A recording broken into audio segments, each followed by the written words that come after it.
Someone said, "What's the name of the song? Not knowing will drive me crazy."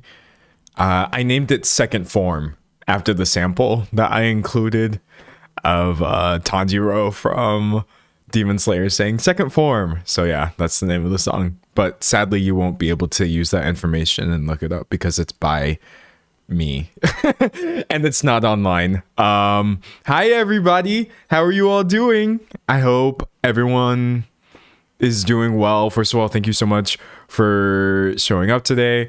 I just have some things I would like to tell you. That sounds really ominous. To be clear, there's just a lot of really serious things happening. I also have some unserious things to talk about as well. So just for a sort of understanding of what's going to happen today, I have like 5 or 6 different topics of varying intensity to get over or to go over. I don't think I'm going to really be recording any of them though.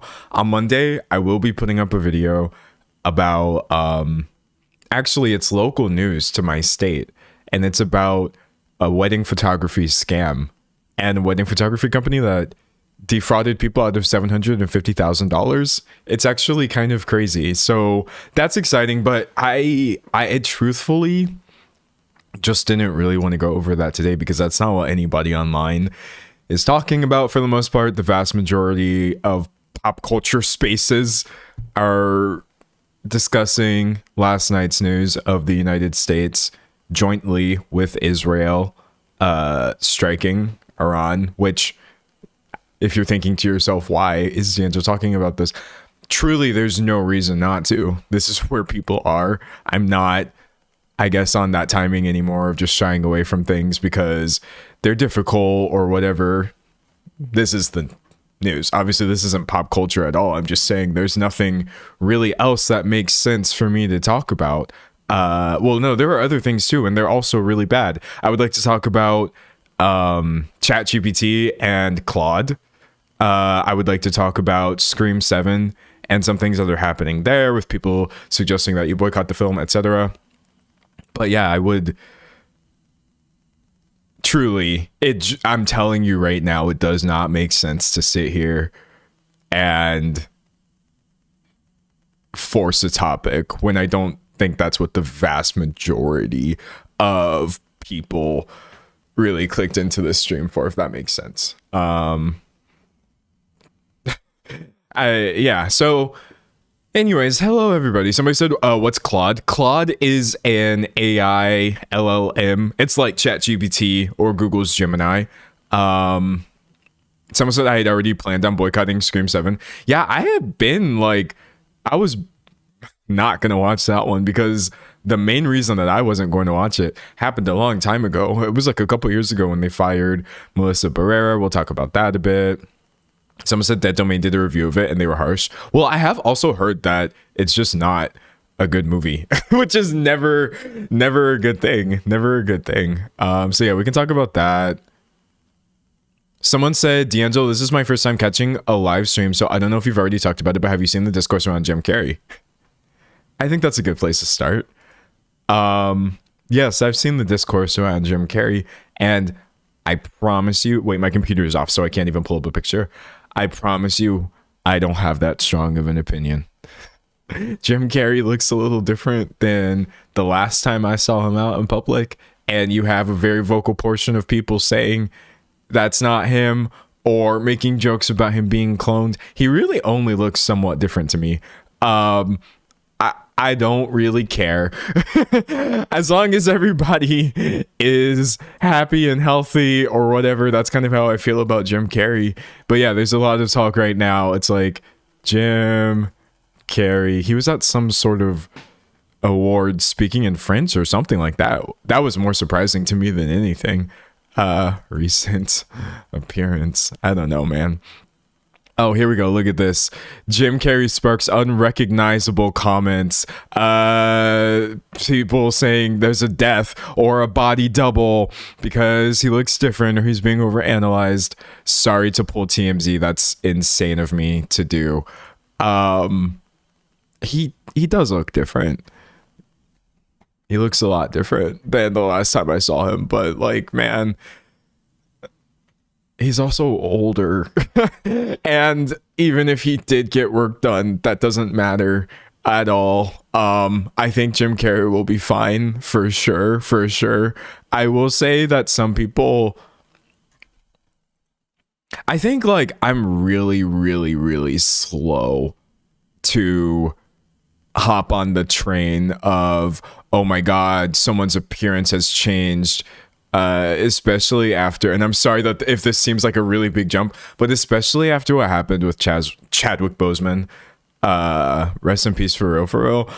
I don't know, a lot of this just scares me. And so when I see people, you know, dude, I don't have a strong opinion. That's where I'm at. People can change. Honestly, you could gain weight.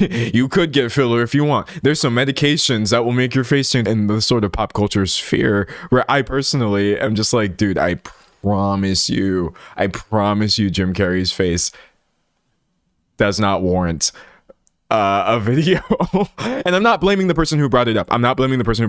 It's a topic that people are talking about. But yeah, I was looking around and I was like, man, leave bro alone. Let him be in his 60s. I don't know.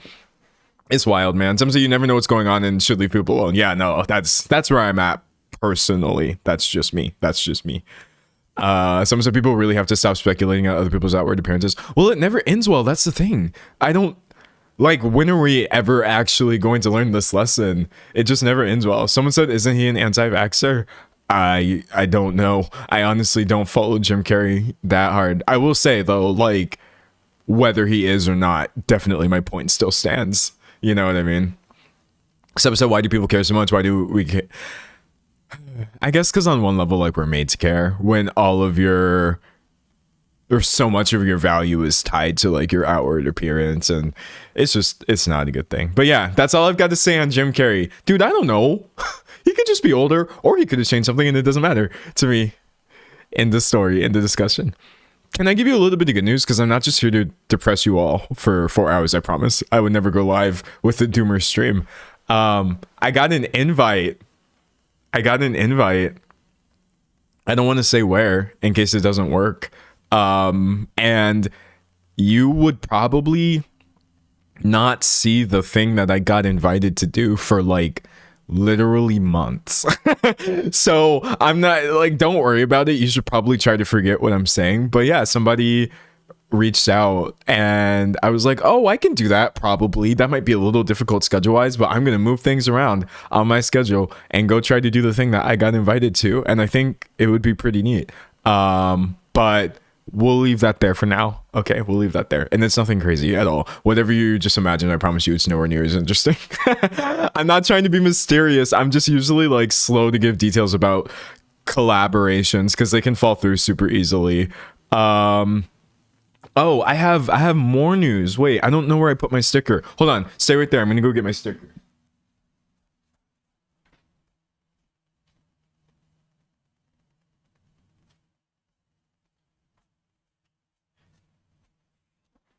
More news. I voted. Yay. Look at that.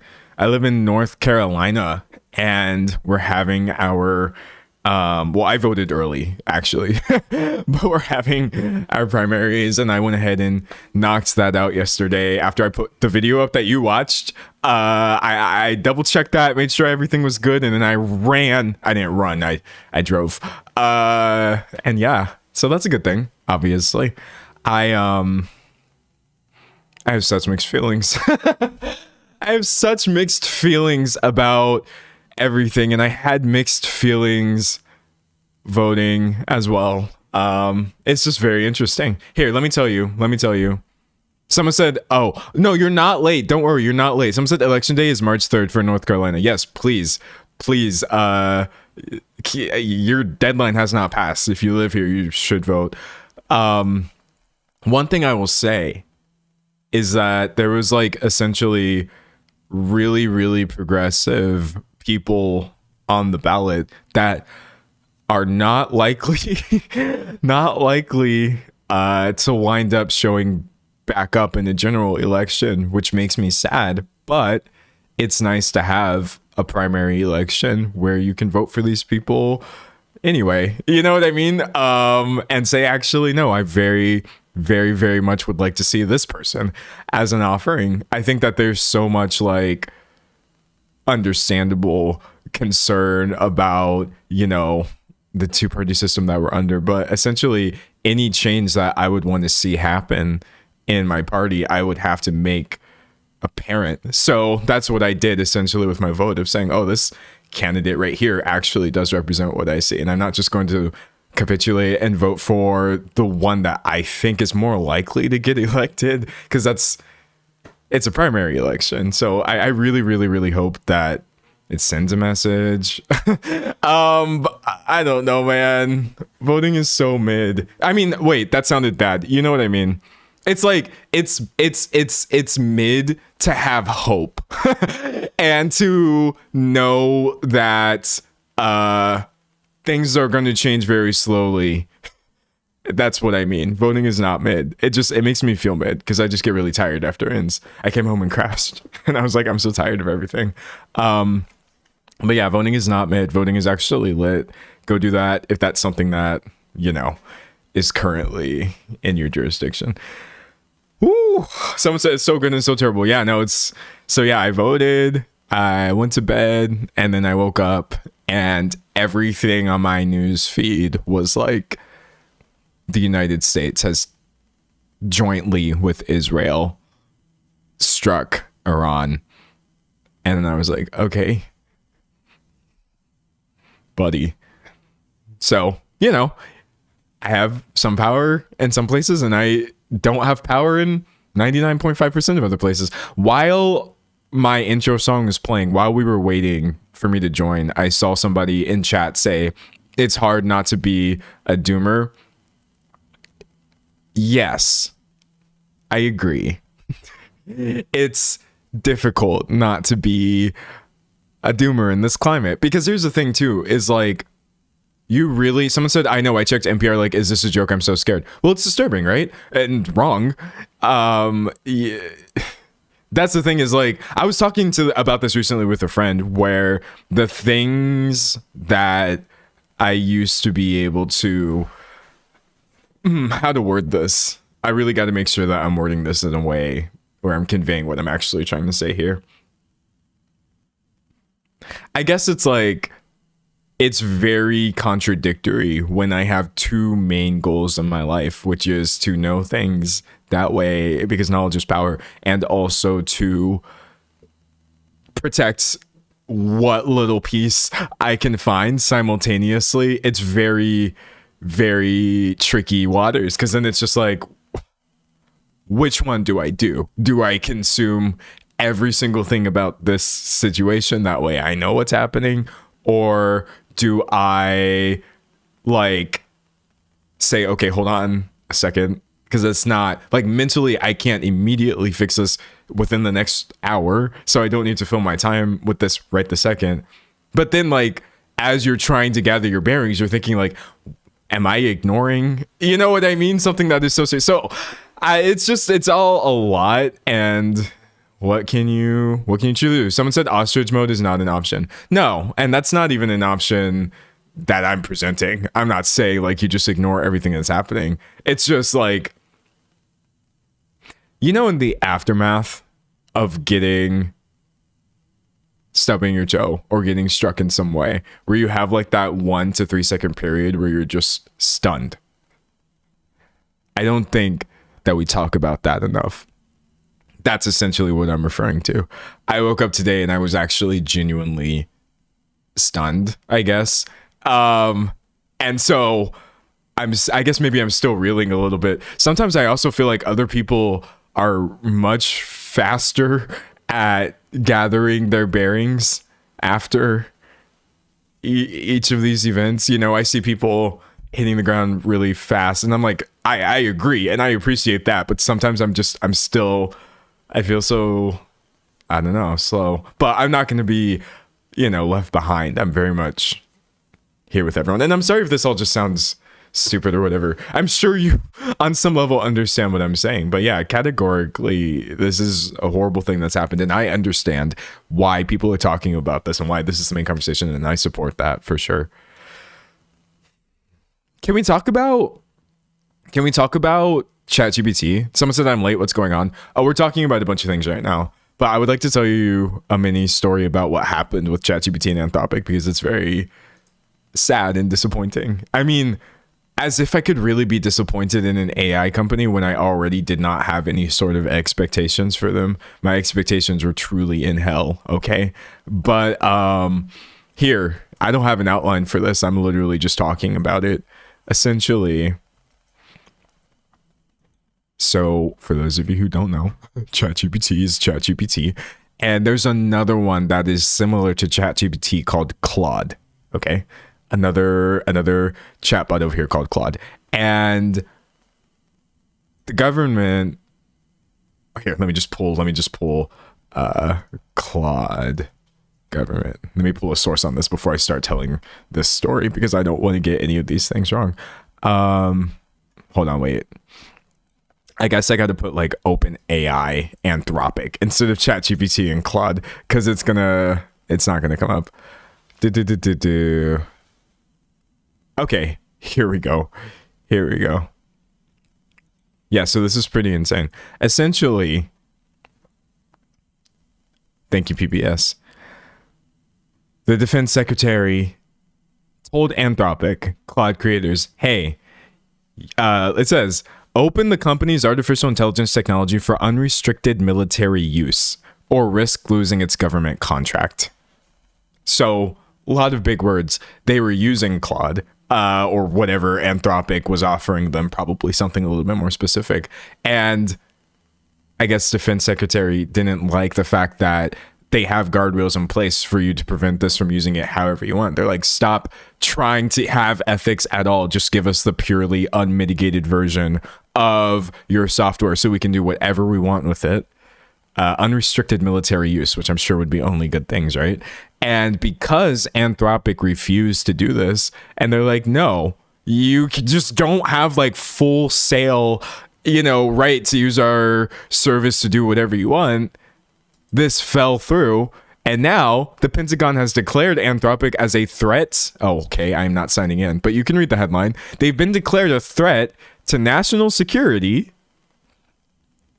which is a very normal response. And then ChatGPT, seeing that Claude is going through all this, Sam Altman swooped in, and he's like, oh, this is truly our time. Let's go.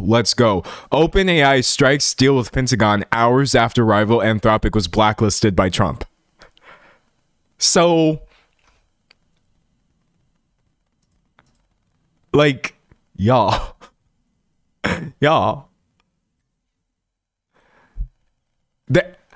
Like, we can sit here all day and, like, tennis match of like, oh, AI is bad. No, it's not. Oh, Gen AI. Oh no, like some people use it. It was literally just them saying, please, let us be more evil with your product. One AI company saying no, and ChatGPT being like, hey, you can use our product to do whatever you want. Sam Altman, tonight we reached an agreement with the Department of War, to deploy our models in their classified network. The department displayed a deep respect for safety and a desire to partner to achieve the best possible outcome. AI said, dude, like, you gotta shut up, man. You suck so bad, actually. Genuinely some of the most unethical things happening. Some of them are truly in hell. Yeah, this is a horrible story. Now, what I encourage you to do is go find more information than I gave you. I'm very much giving you a top level bird's eye view of what happened. It's more specific than that. But yeah. So that's going on. And that's being talked about a lot in pop culture spaces right now. Let's talk about Scream 7. So I have been kind of weirded out by how much promo I've seen for Scream 7, because I'm kind of like, is this all authentic, or is this y'all trying to hide the fact that people had been decided to boycott this movie because of how they treated Melissa Barrera? So hold on. For those of you who don't know, Scream is a really, really, really giant horror franchise. They obviously on their 7th movie, right? These movies have been popular since the 90s. Actually, some of the movies are quite iconic. But something happened after Scream 6 that really left people unwilling to support left them unwilling to support the new movies. And it's the way that they treated the lead actress in the 6th film, right? So, firing. I had one. I feel like I had an article about this from people. I don't even know where any of my. Oh, here we go. I forget sources today. I'm literally just here to talk, y'all. So in 2023, I guess this would have been. Yeah, over 2 years after her firing. In 2023. Let me find her actual stuff. Melissa Barrera was saying things like Western media is only showing you one side of what's happening, and that Gaza is currently being treated like a concentration camp. And Spyglass fired her. They were like, actually, even though you were the lead in our movie, you're not going to be in our movies. Actually, they didn't just fire her. They called her an anti-Semite. It was kind of a wildly aggro response from a studio. Spyglass's stance is unequivocally clear. We have zero tolerance for anti-Semitism or the incitement of hate in any form, including false references to genocide, ethnic cleansing, Holocaust distortion, or anything that flagrantly crosses the line into hate speech. So it was actually really, really, really extreme what they did. You have a studio calling a singular person over her posts an anti-Semite, making false references to genocide, etc. So this was, I remember when this happened, and I was like, okay, well, forget that, because why would you just? It's so bad for so many reasons. And actually, Jenna Ortega bowed out of the franchise after this, which I thought was amazing personally. I think that's really, really just putting your foot down, because Jenna's character was very much tied to Barrera's character in this, but Jenna backed out. Some other people did as well, and that's where the Scream franchise was left off in my mind. So this year, when I start seeing all of this promo for Scream 7, I'm like, are we really gonna act like we didn't, like, you're really gonna act like we forgot why people were saying that this movie is not it and why the company was wrong? And then also they're doing weird things with AI from what I've seen as well. That's definitely something you can look into more. But yeah, no, dude, like, someone said the whole fandom backed out. That's what I did personally. That's what I did. Someone said, I hate the false labeling of anti-Semitism, especially when it's still very much a prevalent issue. Instead of calling out actual anti-Semites, they target people calling out a government who's bombing Gaza. I agree. Anti-Semitism is disgusting. And I will take any and every opportunity to say that, truly, like, there's no place for it. And I do hate that it's here and that it's present for sure. And that's also why I guess I share your frustration of seeing things labeled anti-Semitism when you're actually anti-genocide is frustrating, because it's frustrating. And so, but that's, hey, Spyglass made their choice and then the fandom made their choice. But I guess a lot of people who either don't know about this or don't care are tuning in for the new movie. But it seems like the new movie sucks. So someone said F anti-Semitism. Yeah, no, absolutely disgusting and wrong ideology that has no place here on my space on the internet, has no place in any sort of criticism of Israel's actions ever, is how I feel about that personally. Yeah, awful. Anyways, someone said I grew up with these movies, so I guess I was a fan, but then there was a huge gap. Yeah, I mean, the whole rollout of the franchise is very interesting in general. Reading chat. Someone said they either don't know or don't care that being an anti-Semite or an anti-Zionist are two different things. Yeah, it is what it is. But honestly, you just gotta stay focused. Don't let people distract you. That's the main thing that you have to do is your research and standing up for what is right, no matter what anybody is telling you. And that's why I thought, hey, she took the firing and she's still out here doing her thing. Jenna Ortega was like, it's a no for me, dog. So that's truly the most they could do. Anyways, someone said I was really into the Scream franchise, but I can't support. Yeah, I'm not doing it, man. I watched the sixth one in theaters and I thought it was really funny. Maybe not a good movie. Maybe not a good movie, but I did think it was pretty funny. But like, thinking a movie is pretty funny is definitely not, in my mind, a valid excuse for supporting a studio who's going to fire actors over speaking up about their beliefs and about things that are wrong. You know what I mean? It's a no for me, dog. Someone said, and the director. Yeah, the director bowed out too, right? The original one. Someone said, someone said, what were we talking about? We're talking about Scream 7. Actually, I just wrapped that one. Again, not a true video topic, just me talking about this a little bit. These are some of the things I was thinking about today. But yeah, no. Y'all really did think that people was just finna forget. I mean, and unfortunately, people do kind of just forget. You know what I've noticed, actually? I've noticed a resurgence of people who seemingly were canceled or whatever. Like, I can't off the top of my head. Oh, I can name an example. Jonathan Majors. So he's apparently trying to be in this new movie comeback, this new movie for the Daily Wire. The Daily Wire, y'all, who is a right-wing media company founded by Ben Shapiro. And Jonathan Majors is like, yes, it's finally time to make my comeback. We're here. If you're wondering, like, what was he coming back from? It's because he was, if I remember correctly, hold on, Jonathan Majors. I almost want to say it was actually, yeah, he was arrested for assault. Actually, like, arrested for this, repeatedly admitting to it, according to the, I can't even get past this paywall anymore, man. Reportedly admits to assault and audio recording, strangling his ex-girlfriend. So at the time when this came out, he faced a lot of backlash and was dropped from multiple projects, etc.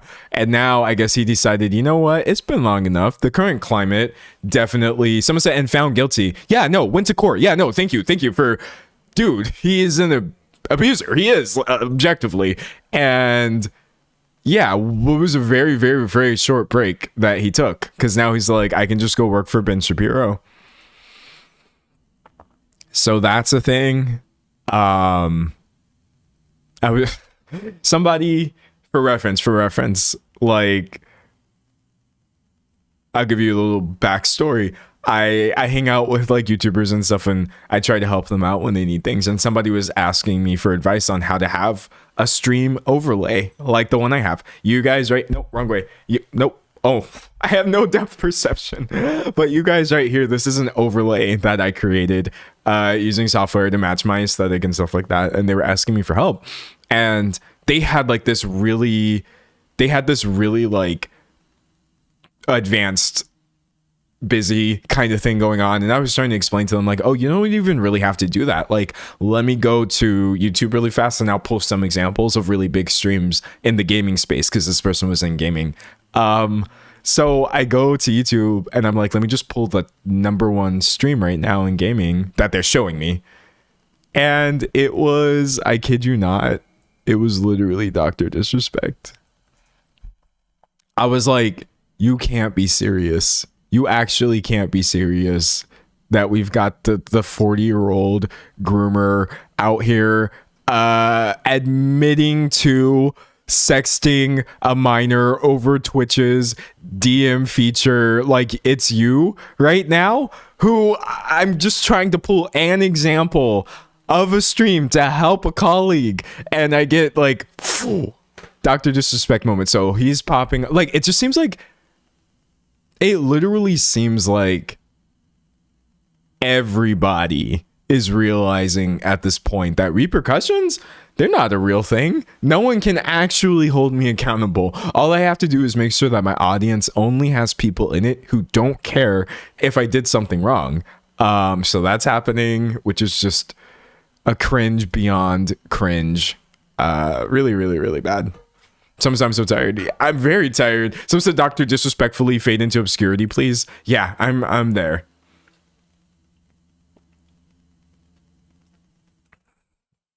He's been embarrassing himself on Twitter lately. I'm sure he has. Someone said, who are we talking about? We're talking about Dr. Disrespect, streamer, currently still popping on YouTube somewhat, despite admitting to sexting minors, etc. Oh, and then you just get like those weird... Okay, I was gonna say a mean word. I'm not gonna use this word. But I might still make the analogy. You ever tried to take care of a cockroach and it just won't stop kicking? And you just kind of give up and you're like, you know what? Like, it's in God's hands now.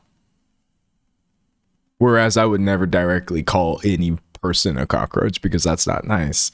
I was thinking, like, dude, you gotta go.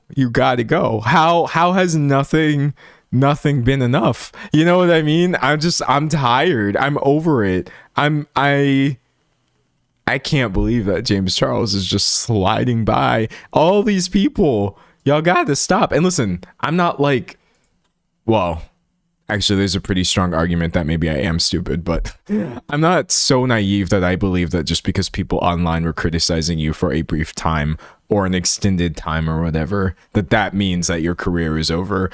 I've actually almost never seen that happen. It's more so just the brazenness of it all that really gets me, of like just people who have actually admitted to things, proudly continuing to have their careers. And I'm like, buddy, you gotta go. You gotta stop. And when I think about his current audience, it's probably like mostly children. Someone said, how is he still going? Everyone hates him. I promise you it's mostly children. Like, that's the most infuriating part of all of this.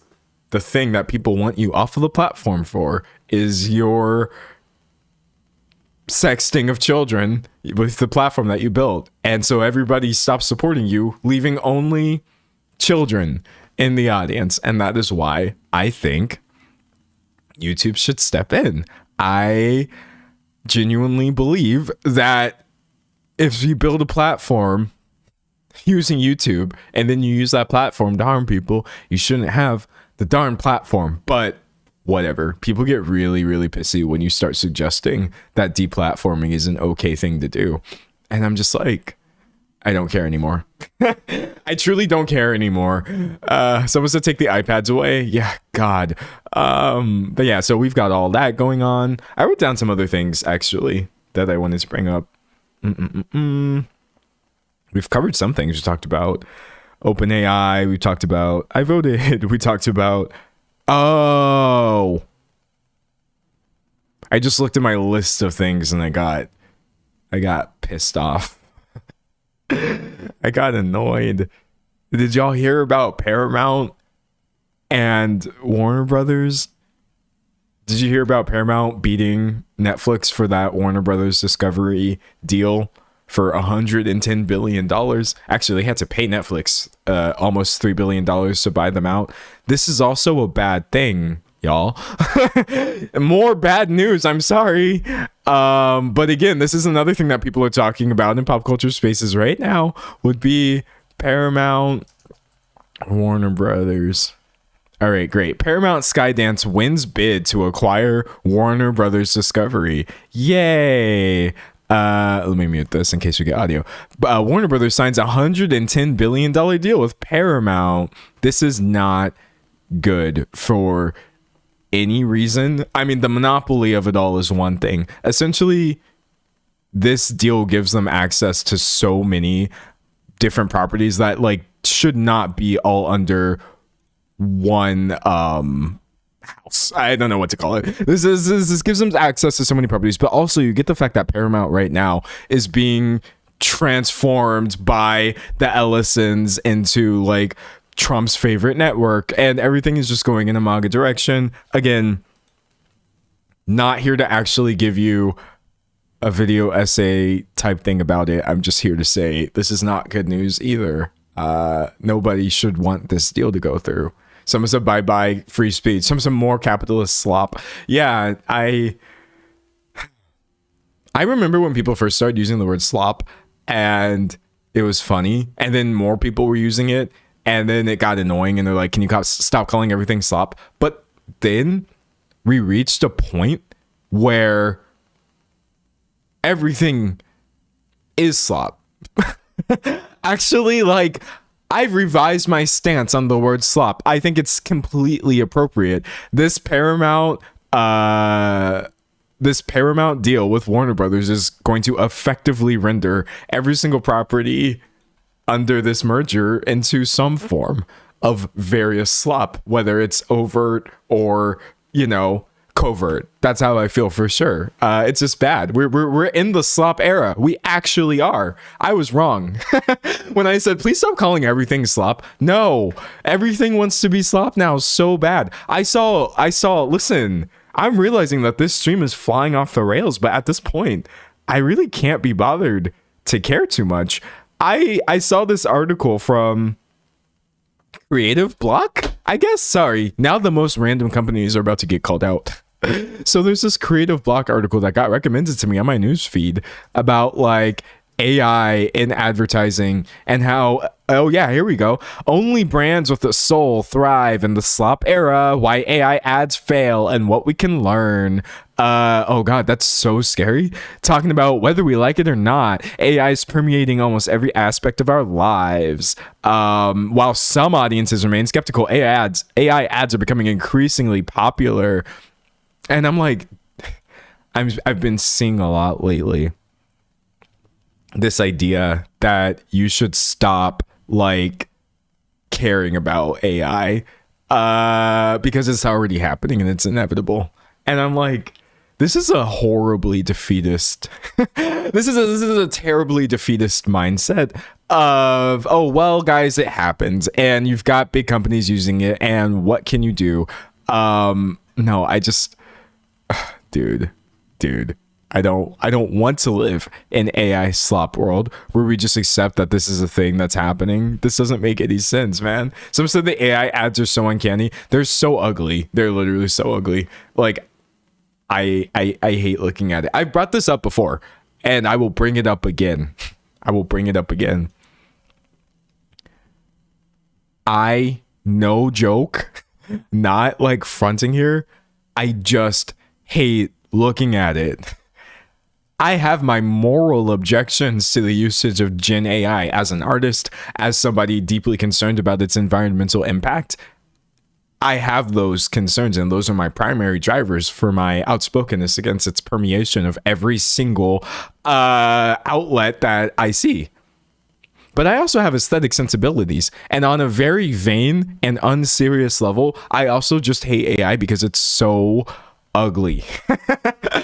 Everybody wants to call, oh, this is ugly, that's ugly. No, there are very few things in this life that I would actually describe as ugly, but any sort of Gen AI imagery falls into this category of just being so ugly. I don't ever want to see it.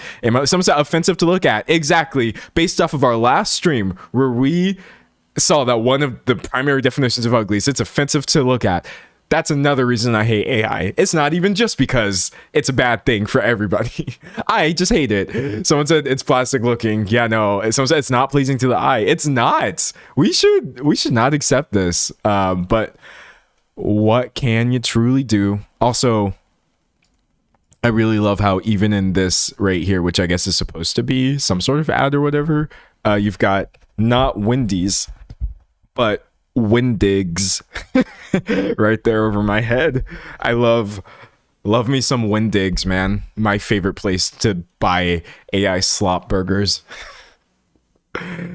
Someone said AI always looks insane in the way it imitates black folks. It's disturbing. Well, I feel like AI is like, ooh, how do I word this? It's like a stereotype compounder. Does that make sense? Any stereotype that is referenced online exists online, and then AI gets trained on stereotypes, not just real people being authentic in real people's spaces. It also gets trained on horrible depictions of real people, so it winds up stereotyping everything. And I don't know how to describe like the stereotype acceleration, but I noticed that hardcore. I look at this, I'm like, oh, this is really offensive. And it's not even just referring to blackness. It's everything that could possibly be stereotyped. Someone said they can't do hijabs at all. Like, what's fabric? Yeah, no, anything that could be misrepresented. Cross your fingers, best believe it's finna happen with these just machines trying to make images. I hate it so bad. Someone said racist AI content so prevalent, it's disgusting. Very, very much so. Not a good thing. Not good. Anyways, someone said, have you talked about the horrible therapy AI song ads? Those are horrific. Therapy AI song ads? That sounds awful. I was unaware of the existence of those. Consider me unsurprised, but oh my gosh. That's a mess, man. Someone said the new AI ad for FIFA announcing a stadium. Oh, I started reading that. No, honestly, at this point, you may as well just go full inauthentic, or go full immoral with it. I don't know. I'm sorry. Wait, I'm spiraling into like doomerism mentality. And I'm like, you know what? Just merge all of it. Paramount, Skydance, X Warner Brothers, X Starbucks collab with the FIFA gambling Cauchy integration running on AI. Like, part of me gets so fed up. And I have this thing. It's just like, it's not that I don't care anymore, because that's the wrong answer. I just get so tired. I'm like, you know what? Just do it. But no, I'm sorry. I'm just trying to be honest with y'all, man. I'm really just a person looking at all this stuff and being an influencer and having well thought out opinions, even though I don't really think I have well thought out opinions. There is just always the person behind all of these videos that's just like, dude, please.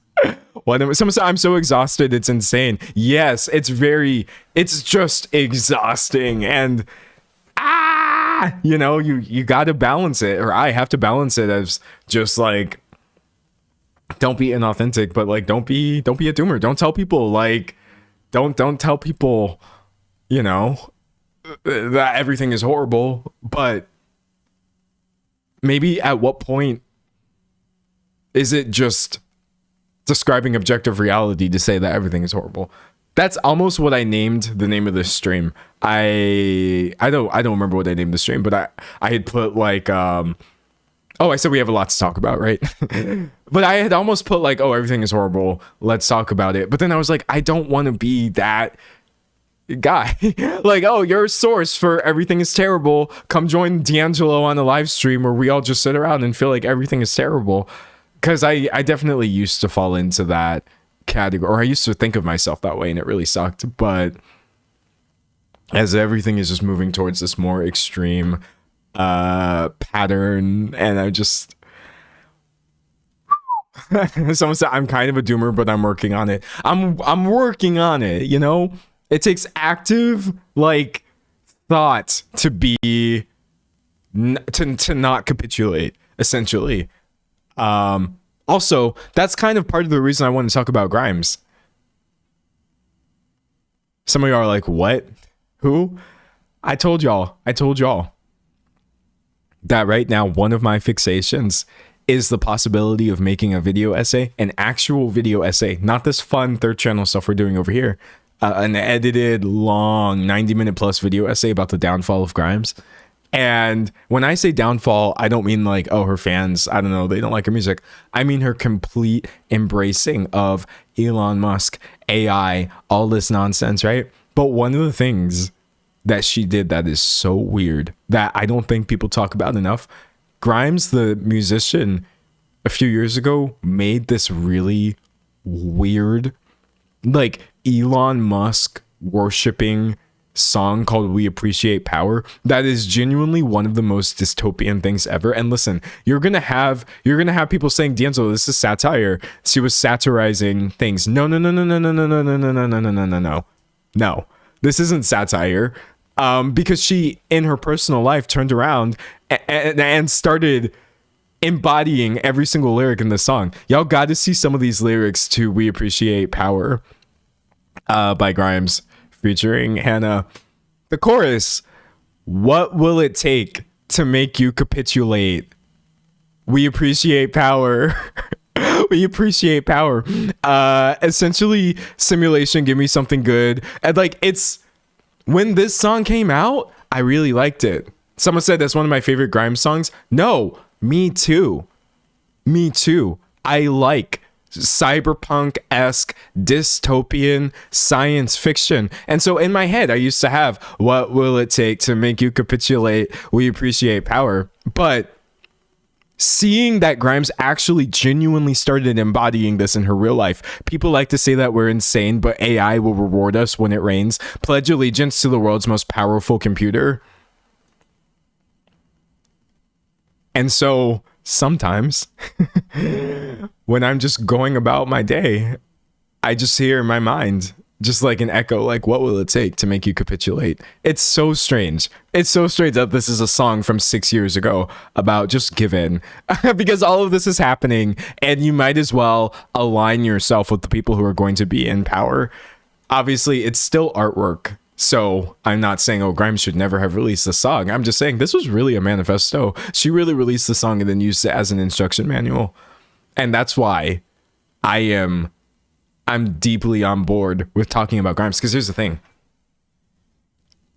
I feel like this is actually the story of our times. Do y'all understand? It's not actually just like drama, I guess, in the traditional sense.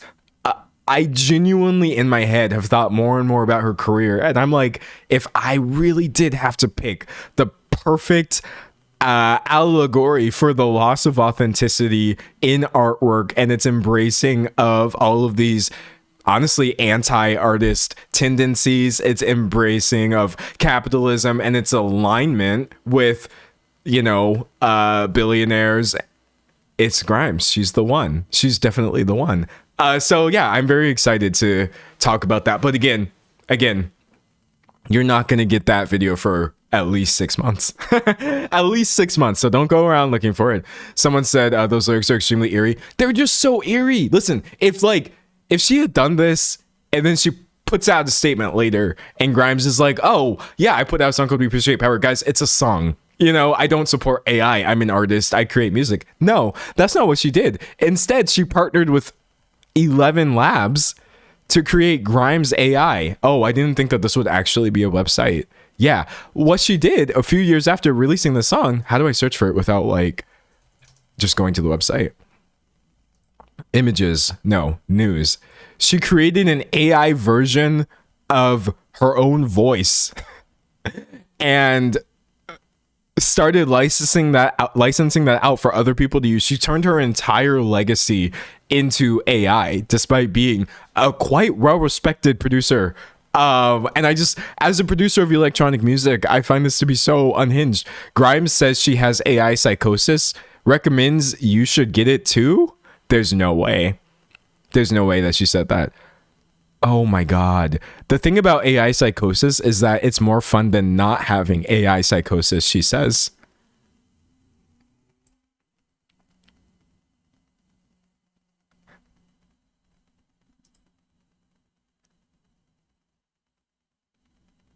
If it wasn't fun, it wouldn't be a common affliction. I've had it. I might still have it. It's definitely fun. Dude.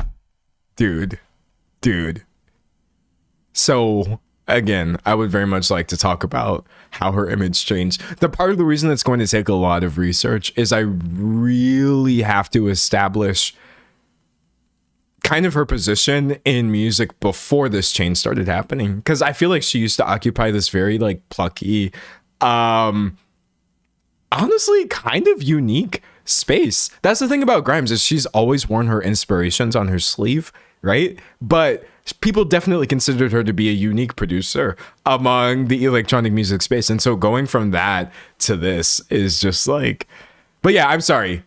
We're going to get to a point where like, it's going to be like, D'Angelo, you have been talking about your Grimes video on and off for like half a year now. Where is it? I would like you to get hype over this, because I'm trying to come up with a good thesis and stuff, and maybe we'll be able to watch it by the end of the year, or maybe not. Maybe I'll just be like, actually, I scrapped it. I've had to scrap videos before. I scrapped a video on Elon Musk, actually. Have I ever talked about my scrapped Elon video? If I have, probably not a lot. Hold on, wait. Let me see if I can find the remnants of it. the pieces of the Elon Musk video that I thought I was going to create. Okay, here we go. Here we go. So I got like a brainstorm for this. Oh, yeah. Yeah. Okay, so I know you can't see my screen right now. Hold on, I'm trying to pull up some various things. I have a outline for this. Yep, a few years ago, I was going to try to create a video about Elon Musk. Like a whole long video essay. I planned it out, Act 1, Act 2, Act 3. And it was, I feel, right before he started getting more and more extreme, right? Because he's always actually had problems, is the thing with Elon Musk. But look, if you've ever wondered how do I like make a video, it's very much like this. You see all these little arrows right here? Like, Elon was born in South Africa. His supporters claim he started from nothing. His detractors claim he was born into Emerald Mine Wealth. Elon's mother debunks the mine's existence. Elon Musk says fake as well. Where did the rumor come from? Etc. And then I get into all of that of like, no, he's positioning himself as like self-made, but there's this. So I was doing this point by point by point of like, let's talk about all of this and lift the veil, if you will. But I kept going to his Twitter, his current Twitter, at the time. And I was like, why is Elon Musk retweeting things about black people, despite making up 13% of the population, commit 50% of the crimes or whatever? I was like, I'm trying to make a video about this weird tech dude turning into this sort of like unhinged billionaire, but I keep having to ignore these weird tweets about like, oh, essentially implying black people shouldn't exist in America, or all these other really weird takes that I was getting. And I realized that I was actually only scratching the surface. I started thinking about his desire of having like however many kids he has, 12 kids or whatever, and him trying to populate Mars and do stuff like this, and him complaining so much about the future of humanity while also simultaneously implying that, like, you know, various groups of people are bad. And I was like, oh, this is all giving like eugenics. I know that's a really strong word. But I got really scared while I was working on this outline. And I was like, he's never said this, but so many of the things about Elon suggest that he either believes or would be completely aligned with some sort of very odd eugenicist view about who specifically should be populating this new world that he wants to build and who should not be allowed, and how you have to save yourselves and protect yourselves. And so I was like, dude, I don't want to dive into this. I don't want to dive into this story right now, because I was literally just here to have fun. So I abandoned this, and I was like, I think there's a much stronger point here that I don't wanna, man. I don't wanna. I really, really don't. Look at this. You can see right here some of my just unincorporated notes, Grimes, daughter disowning him, and transphobia, 9 total children, mad genius, or dumb grifter. Many people want one or the other to be true. Yeah, one of them is true. Twitter, Iron Man, IRL, The Onion. A lot of people talk about Fallout. We talk about Fallout favor after single event. Both Elons happen very gradually. Like, I was coming in so slowly and carefully with this before realizing actually this is a horrendous person that we're talking about.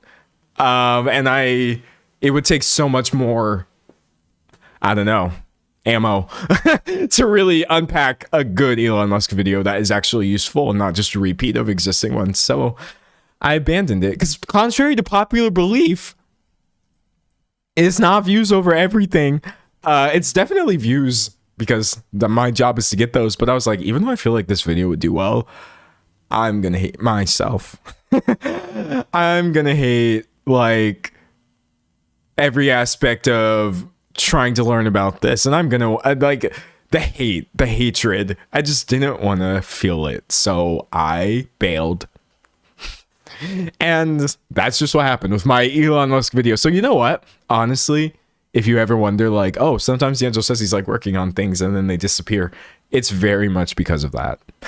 That's usually why. Someone said the video would be 12 hours long. Yeah, no. Someone said, I love the contrasting fit and setup. Thank you. Distraction, topic change. Yeah, no,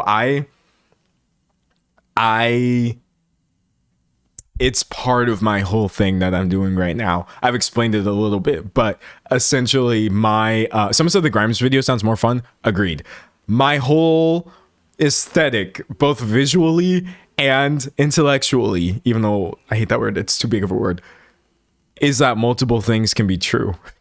And so at the end of last year, when I was trying to find out what aesthetic am I going to go with, you know what I mean? I was trying to decide, like, because I, in my personal life, have really been shifting into this weird, like, dark cyber Y2K-esque Kingdom Hearts / black metal aesthetic. But I like stuff like this too. And I was trying to figure out, like, oh, how do I mix and how do I match? And then I was like, you know what? I'm going to pay somebody to animate or model the most pinkest, quote unquote, feminine background that is to my specifications, because it's still got to look baller. And then I'm going to put on the darkest, most chaotic, uncontrolled clothes that I can find. I'm going to buy multiple copies of this one outfit, and I'm going to sit here purposely not matching it. That way, visually, I'm constantly reinforcing multiple things can be true. I do the same thing with my thumbnails of, like, we have the pink aesthetic, but then I put, like, this really bold metallic text that nobody can read in all of my thumbnails, because I'm just like, multiple things can be true. I'm tired of trying to fit everything into one aesthetic. I'm gonna have 2 channel aesthetics at the same time, and that is why you get the contrast. That's why you get the contrast. Someone said, so are we gonna acknowledge the ongoing war or ... I did. I so did. It was among the first things I said. Scroll back a little bit. Definitely not something that I'm shying away from even a little bit. I'm pretty sure one of the first things I said when I sat down was, hey, everybody. And then I immediately said, oh, hey, this happened last night. But the thing is, like, I can't just, like, I'm not crashing out, don't worry.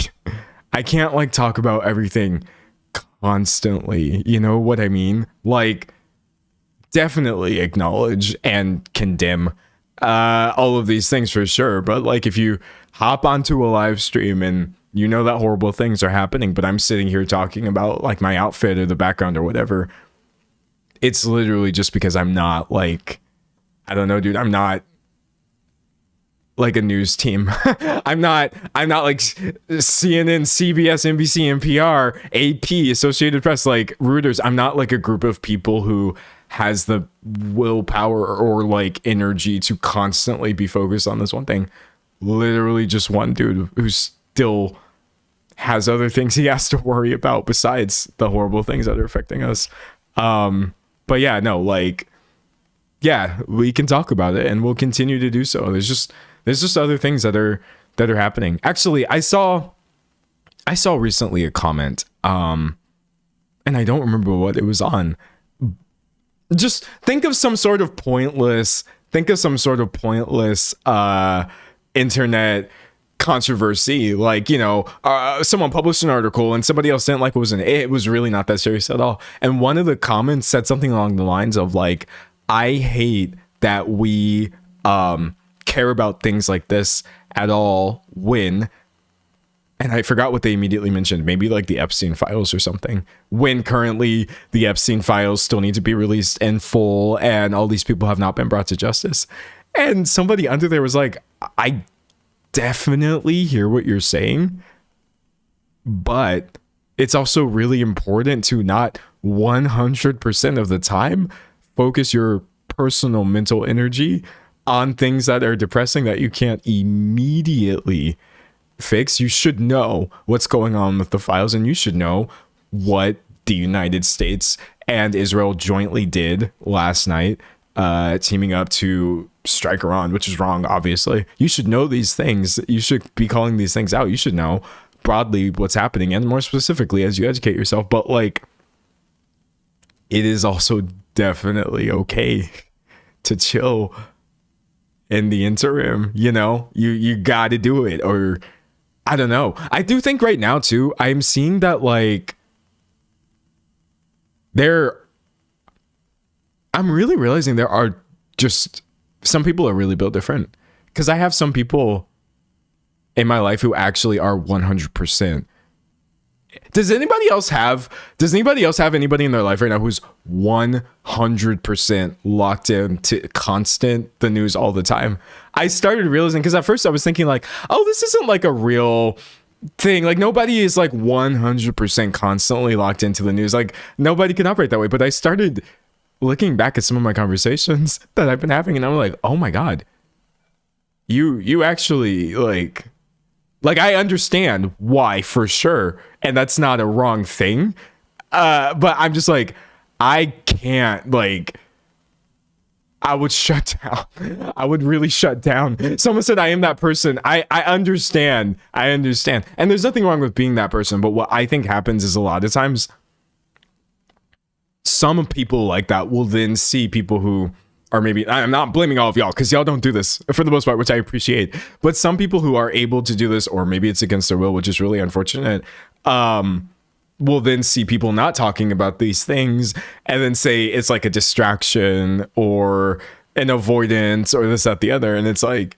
it's truly just different people having different, capacities, essentially. Gosh, it's very interesting. Someone said my boyfriend's special interest is keeping up with politics and talking about how stupid it is. Yeah, that's the thing is too, because like, if I could give you another example of something that happened to me today, I was like on a thread about what's happening in Iran, and people were just using it to voice their concerns about everything wrong that is happening. And one of the things too was just like, well, obviously, Trump is a rapist and in the files and all these things. And I'm so sorry if this sounds stupid, man, but I just read that and it just felt so heavy. I was like, that's not even like just 4 words, I guess, in the comment section. I just started thinking again, and I'm just like, he is a rapist, our president. Yeah. And also like a criminal and currently in office, and impeachment wasn't enough. And like, I start spiraling, and then I came here for information on one thing, and everybody starts talking about all these other things, and I'm like, dude, you truly have to. But it's okay though. Like, I'm trying. I'm definitely trying. Because I am not like a victim. This is what I really want to reiterate. Like, the things that are happening don't actually have anything to do with me. Or that's not what I mean. What I mean is like, there are people who actually deserve your sympathy, and it's not me, somebody online who makes videos about pop culture content is what I meant. And so I really hope that, like, I don't know, I just hope it's clear. I don't want to sound like a piss baby. wow, things are happening and I'm sad when I see it, because that's, I think, kind of a weak way of approaching things, but like, things are happening and I am sad when I see it. You feel me? I say that very seriously. very intentionally. I don't want to sound whiny. It's just where I'm at, man. Someone said, I feel so bad for Americans right now. It's like, I agree with you, but like, I feel bad for everybody, because then like America is in turn oppressing other people. So I feel bad for people who are not American. Man. Oh man. It's interesting. It's all just very interesting. Anyways, someone said life is suffering. Yeah, well, I mean, it is, but then life is also, you know, other moments as well. I think one thing that I don't like, actually, and I can speak about things that I know personally, I don't like people. I hate talking about tricky things, but essentially, like, you want to make sure that you're not reducing the people who you have empathy for to 100% sufferers, and that is the only role that they can fulfill or experience. And what I mean by that is, I can talk about that on my end of just like, I do see a lot of talk about when people are talking about like Black Lives Matter or things that Black people experience or whatever. And I always think to myself, like, yeah, we should be very vocal about these things too. But then I get a little sad of like, oh, there's all these other like components to us that are not actually defined by or affected by white supremacy or racism or these other things. And like, we are still our own people outside of this 100%. I would actually say the vast majority of who I am as a person is completely outside of the context of anything that would oppress me. And so, yeah, life is definitely suffering too, but just, I don't know. It's really tricky. I think like, yeah, it's tricky. tricky. Anyways, someone said, what's the topic? We've talked about a lot of things so far. Vaguely, we've talked about Anthropic and ChatGPT. We've talked about Paramount, Skydance's new deal to acquire Warner Brothers. We talked about Scream 7 boycotts and them firing their actor a few years ago because she spoke out in support or against actually the actions of Israel, and a few other things that I don't even remember now. Oh, we talked about my scrapped Elon Musk video. It's just very interesting. Very interesting. Someone said nihilism is not the way to go. Yeah, no, like, please. Oh, someone said, please rewind to see D'Angelo's comments on Jim Carrey. Yeah, we talked about Jim Carrey as well. And how I don't actually have commentary on Jim Carrey. That was the thing, y'all. That was the thing. I wrote things down today. Because I was very much like, listen, we're going to keep it moving. I'm going to keep it moving for people. Because like, we talked about that. I voted too. I voted. Yay. That's the thing is like, I felt a tendency sometimes I feel a desire to just like log in and just be like, oh, I want to commiserate. Let's just all, you know, and I was like, no, I don't want a commiseration stream, even if things are quite miserable. So that's why I wrote down hella different things to talk to you all about. I have another topic on here. And it's not good. It's not good. And I'm sorry in advance, but I do think you should know what's happening. Someone said you really hit all the bases today. Hey, I'm trying, man. I'm trying. But listen. This topic is about transphobia, actually really disturbing institutional transphobia that I was like, I think a very naive part of me was like, you literally can't do this. You can't do this. But in the United States, in Kansas, the state, they have recently revoked, this is actually insane, driver's licenses. There's no positive spin to this at all. There's no good way of sharing this information, but I'm gonna pause this.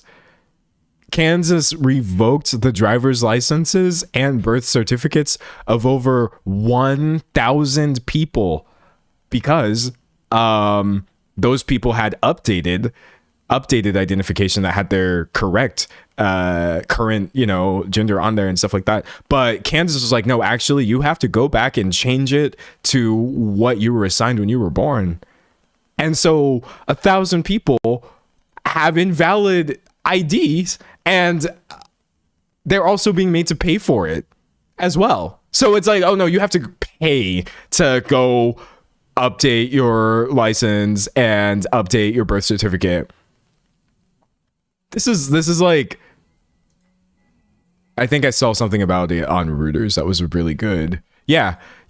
Kansas invalidates driver's licenses, birth certificates of over 1,000 transgender residents in accordance with the law that took effect on Thursday. You have to change your gender identification back to what you were assigned at birth.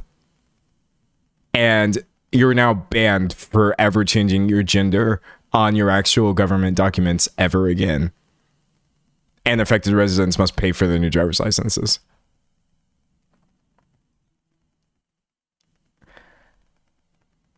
Okay. You can't like do anything without a driver's license. I think like this is literally not even about like driver's licenses as much as it's quite literally like, oh hey, this identification gives you rights. If you live here in America, you'll know what I mean. You use your driver's license for a lot of things, a lot of different things. It's not just to drive. You need that identification to qualify for various things. You need your birth certificate to qualify for things. So it's like, it's actual rights being stripped away from people, not just to drive, right? And then them being made to pay for this as well. You're actually genuinely trying to turn people into second-class citizens and forcing them to pay their way out of it. And that is what is so... I mean, all of it's disturbing. But like, yeah, 1,000 people, you have to change it. You're currently invalid and you must pay yourself to do this. Someone said, yes, exactly. We use our ID so often. Yeah. So again, categorically wrong. And this is a rights violation of people going on right now in Kansas, which is not right. Not right at all. And I think the thing is too, like, one of the common pushbacks that I see against supporting trans people, you always get people saying like, oh, why are we just focused on the rights of like a small group of people, which has always been a horrible argument. It doesn't matter if there is literally 1 million people in a space and 3 of those people are saying, hey, actually we're oppressed right now. It's not stupid to change your policy to support 0.00000 any percent of people, right? But that's not even actually true.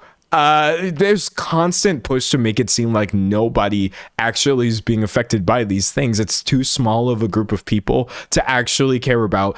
It's a lie. And when you're revoking 1,000 people's identification at one time, just in one state, I really, really hate the narrative of like, oh, why do we have to change things just to support a small group of people? Always the wrong answer and false as well. It's just not correct. It's a psyop, honestly. It's not good. Someone said if it's a small group and then it's your group. Yeah, no, yeah, like, I'm sorry, we're literally still people? Hello? It doesn't actually matter how small the group is. Mess. Someone said love to all trans people who's participating in this live. Yeah, no, definitely like nothing but support here specifically. At least you don't have to worry about the nonsense that's going on out there, man. Sorry about that one. It's important. You should know. And that way, when later in a video, you see me making broad statements about like, oh, this person's transphobic and that's wrong, and I don't go into super detail, you understand what is actually fueling me when I say these things. I think there's so much talk about like virtue signaling and buzzwords. We get accused of that a lot, just having leftist values or whatever.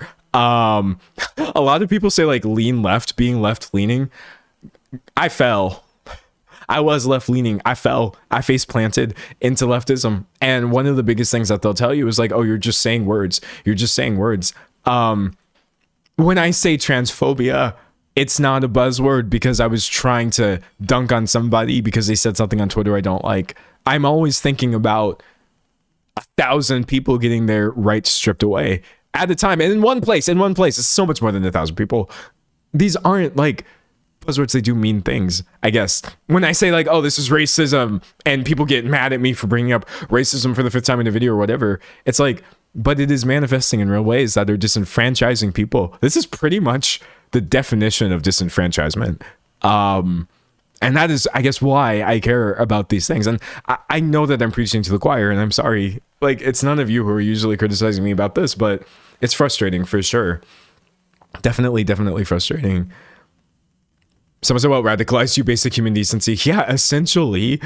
Everybody, I don't know. I'm really, it is what it is, man. I mean, that sounds dismissive, but, you know, one step at a time is what I mean. That's interesting. Reading chat. Someone said, we seriously need to start thinking more. I'm sick and tired of people not thinking. Well, it's easier not to for some people, for sure. Someone said, even if you're not transphobia will affect you negatively. You're bringing up such a good point. I talk about this quite often, but like, first of all, you should support people because it's the right thing to do, right? But all of these forms of bigotry, they fall back on everybody. They really, truly do. You get people talking about, patriarchy, which people act like is just a buzzword and it doesn't mean anything. No, it does. It does mean things. And yes, it's affecting people who are not men. Women are oppressed by patriarchy, etc. But like, literally, so are men. Patriarchy is not good for anybody. This is why we should want this to disappear. It's very much the same thing with like transphobia. Transphobia is not good for anybody.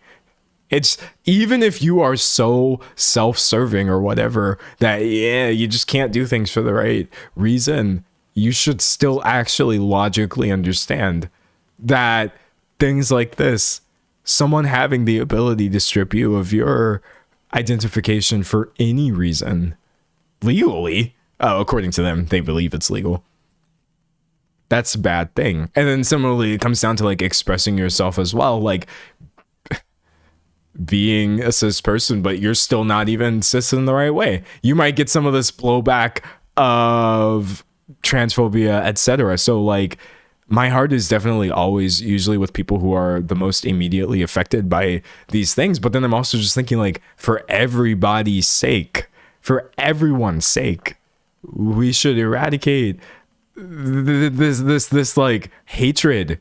We should stop legalizing it and turning it into legislation, uproot it, and don't accept it. You know what I mean? I don't know. It's awful. Someone in chat said, I'm a cis woman who has been harassed in the women's bathroom by a few ladies who drilled at me that I was a man and being a creep, the reason I'm not normal, pretty, and disabled. That happens. Blowback from transphobia affecting a cis person. I experience my own version of that as well. I mean, I am actually non-binary, but like, similarly, of just not presenting the way people think I should. And then they start trying to be transphobic to me. And I'm like, you don't even know like what you're talking about, even a little bit. The ignorance is actually genuinely astounding. It's astounding. Someone said, thank you for talking about this, D'Angelo. Look, I appreciate your things, but I'll do it again and again and again. I'll log back on every single day. And every time it comes back up, I will say what I have to say. It's never going to be okay. It's never going to be right. But yeah, anybody dealing with this, Ohio, Kansas, anybody in the South or wherever you are, anybody overseas, etc., I'm definitely listening and just trying to pay attention, trying to make sure I'm not contributing to the best of my ability. You know what I mean? And then like also, though, I think to myself, like, I am also in all these groups. I forget that too. Sometimes I actually genuinely forget that, like, it's not even just because I'm trying to do the right thing or whatever. Buddy, you're non-binary, gender non-conforming. What? I feel the same way. Like, I talk about racism and I'm just like, oh my God, I'm at the intersection of all of these groups as well. Like, it's really, really, really tricky. It's really, really tricky, but you got to do what you got to do. Lock in, do your best, man. Anyways, someone said ice is all over Kansas as well.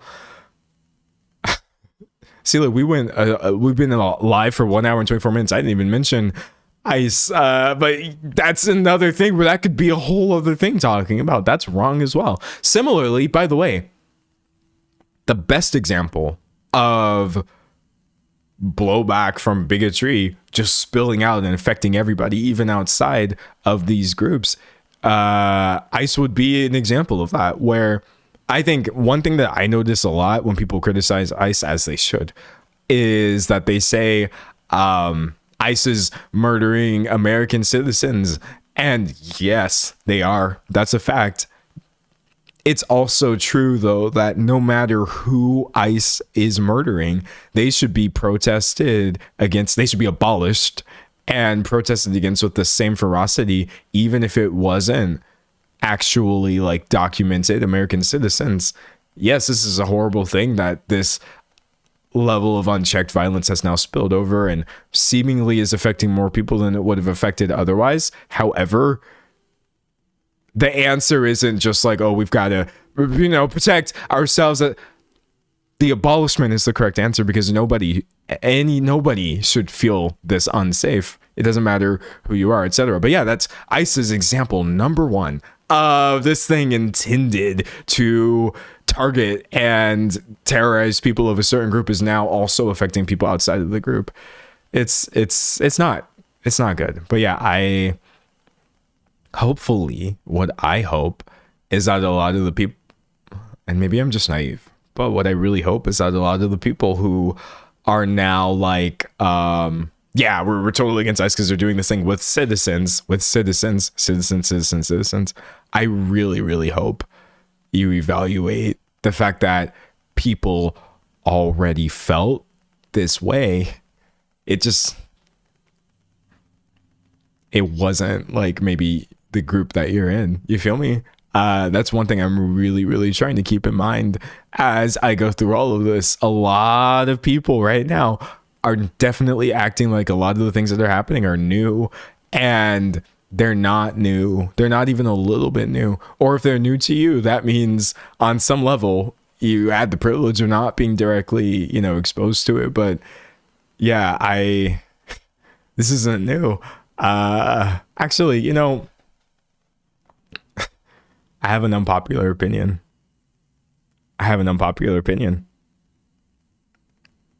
And I'm very sorry for this unpopular opinion. This is between you and me on this live stream. I get a little bit annoyed by celebrities who were previously kind of silent and come out and say it's gotten too bad now. Now it's too bad. Now I have to say something. Okay, now you should all be protesting. Now you should. There's this idea floating around that like, okay, now is the time to be open and vocal and fight for people's rights and this, that, the other. And dude, I see it so commonly. I can't like sit here and name celebrities off the top of my head. More than once, I have seen a celebrity come out and say, now I hit my limit. I'm finally going to be political. And I'm like, are you kidding me? I'm sorry.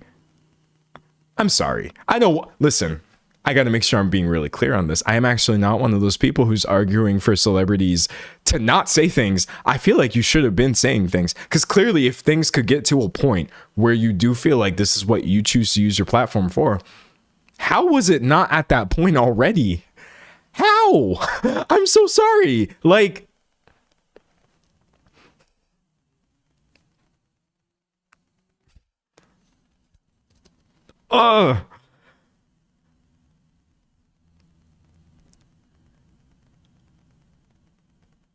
as a black person,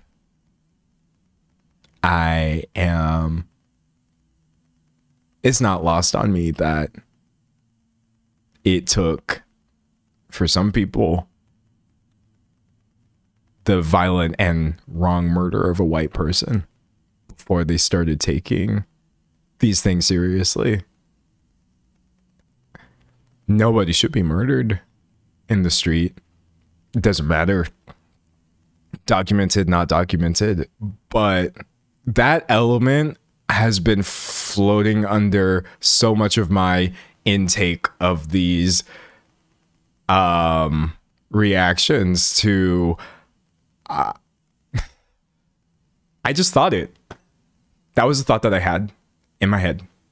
I would have preferred that nobody was murdered. That's the correct thing that should have happened. No one should have been murdered at all for anybody to take anything seriously.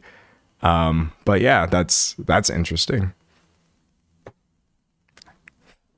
I put a little asterisk next to it and go on with my day because I can't really do anything about that. But yeah, it's not lost on me. And so that's why when I see language of like, oh, now that's coming out within the last couple weeks or whatever, I'm just like, wow.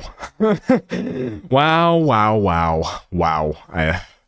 It's not good. It's not good. Someone said I've been feeling it, but I didn't feel the need to say it. Honestly, it's tricky because I never know what to say or what not to say.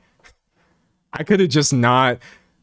Someone said, because what am I going to say? That's how I feel. It's almost like, what do I say? What do I say? I didn't help anybody by saying that just now. And it could be interpreted as divisive. But like, but it is true. And you should, I don't know. This is also why I want like solidarity. I want true solidarity for everybody. I would prefer that like, it didn't have to take like seeing a certain kind of person be wronged before wrong could be seen as wrong. Does that make sense? That's the main thing that I wish we could recognize the universality of atrocity, and no matter who it's being waged against, and that it could be met with the same level of emotion, I guess. But yeah, it is what it is. It is what it is. You know, some of the time can turn empathy into apathy if you let it. Yeah, no, you gotta keep trucking. Reading. Some said we need to organize now. Yeah, for sure. But then like chat, when I'm on a live stream for the past 90 minutes, some say it shouldn't be divisive to point out blatant racism. I agree. You're right. I should not like, I don't know, be so slow to say these things. But like when I'm on a live stream for the past 90 minutes, and we've mostly been talking about, you know, political topics or whatever, it's just, I want y'all to know I'm not exactly sure today what else I would have talked about. Somebody said you say that, but eat animals. That's interesting. Okay, I'm not like knocking you or whatever. You're correct. I think like veganism is an example of a moral failure on my part of not, you know, making sure that I'm cutting out these products and things like that. I don't actually think that like I'm perfect. You know what I mean? When I point these things out, I don't know, like, yeah, you're right. There's so many things that are either wrong on other people's part or wrong on my part, and I'm trying. But like, I don't know. I don't even have like an argument. Yeah. Also, it would be great if animal abuse, I stopped contributing to that as well. I don't know, man. It's just really, really tricky. People are saying, okay, there's a lot of like vegan, like, dude, being vegan is fine and good. Actually, most of the time when veganism comes up, I would like to say that I agree with it wholeheartedly. You know, I used to think that like speciesism and stuff like that was silly because I used to be, what is the word, like anthropocentric essentially? Is that what you call that? When I essentially believe that like, well, no, it's human beings that are the most important people on Earth, or like the most important beings on Earth or whatever. But recently I've revised my stances on all of that. And I actually don't think that humans are the most important life form on this earth. I reject anthropocentrism to the best of my ability. Hold on, let me see if that's what it's called. Anthropocentrism. Yeah, it's this thing right here. Essentially, well, what does it say?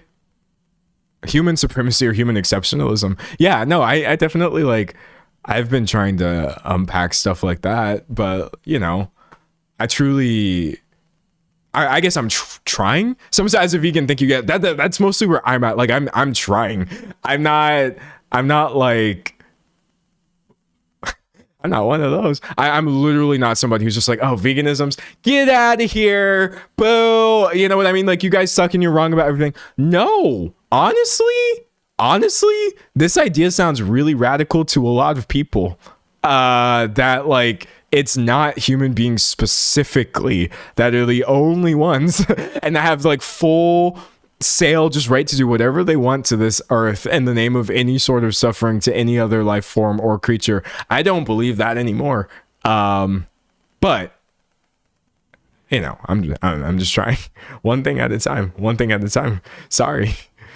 Somebody said I'm not like the other girls. Yeah, I'm trying not to be like the other non-vegans, meat eaters, contributors to the abuse and all of this stuff. One thing at a time.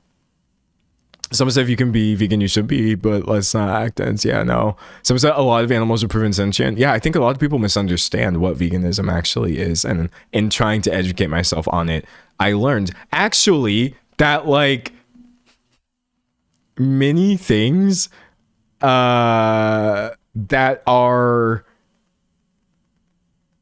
seen as, and I say this a lot, if you followed all of my streams or a few of them, you know probably what I'm going to say. Many things that are currently considered to be extreme or niche opinions or whatever, I look into them and then I discover, I'm like, oh nah, y'all are actually right.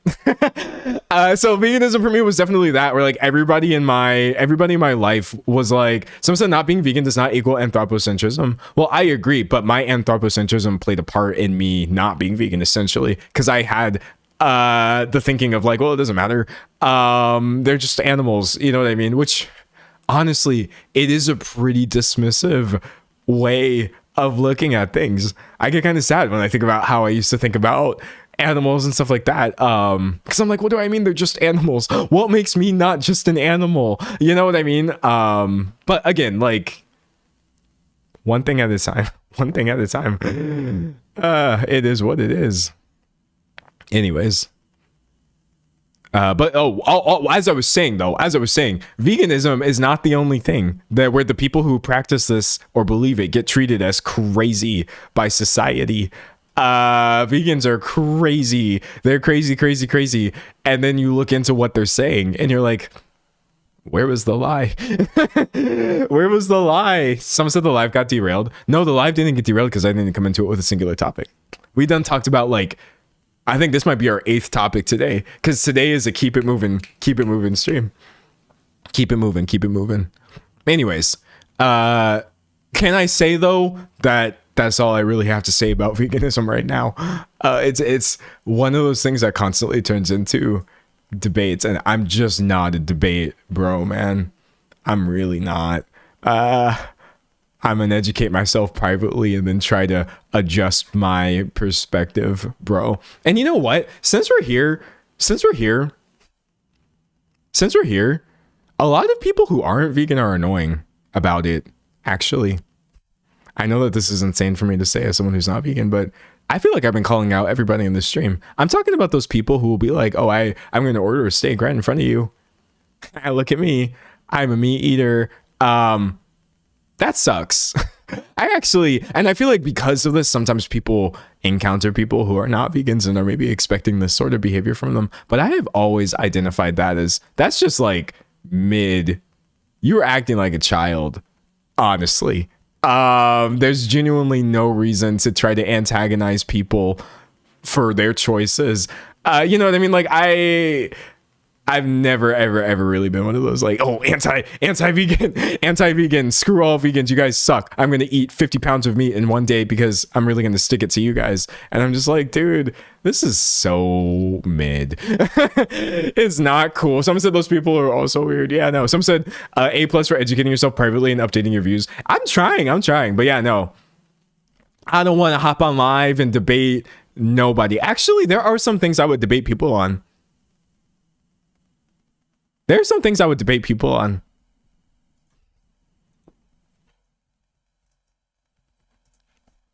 I'm not gonna invite you to debate your moral beliefs, your ethical beliefs, your practices, things like that, because I don't think that debate content actually helps anybody. But if I could corner somebody who actually likes the current direction of Square Enix's Final Fantasy franchise more than their previous direction, I would have that debate. I would have that debate. Actually, it's not even just that. If I could get somebody who is an advocate for the end of turn-based games, I would really like to have that debate with somebody. I really, really hate. This is one thing I feel strongly about. I would argue with somebody over this. I would call them names over this. I would do gotchas over this of like, no, you're wrong. And I have facts and data to prove to you that abandoning the turn-based nature of the Final Fantasy series was a bad choice. And people, someone said I would watch that debate. No, listen to me. People who want every single turn-based game to turn into an action, hack and slash, active time battle. You feel me making fun of things. You want some nasty energy? Let's sit down and talk about this. I am literally so tired of people talking over. I'm so tired of people talking over turn-based game enjoyers and trying to essentially say that action games are more modern. Action games are where it's at. You have all these beautiful turn-based games, and then you start messing around. You get to like 12, Final Fantasy 12, and you start messing around. And then from there, you get 13 with its weird sort of active time battle thing. You know, you get 15, which is just pure hack and slash, and isn't even that good of a battle system. Listen to me. If you're like, I don't know what these games are, you can take my word for it. I'm actually happy to influence you. Don't ever let somebody tell you that Final Fantasy 15 actually has good combat. It doesn't. I love this game. I love every single Final Fantasy game, but the combat is the weakest part of Final Fantasy 15 because it is repetitive, it is shallow, and it proves that Square Enix was not ready. They were not ready to switch off of their active time slash turn-based system into hack and slash. It looked pretty, and that's it.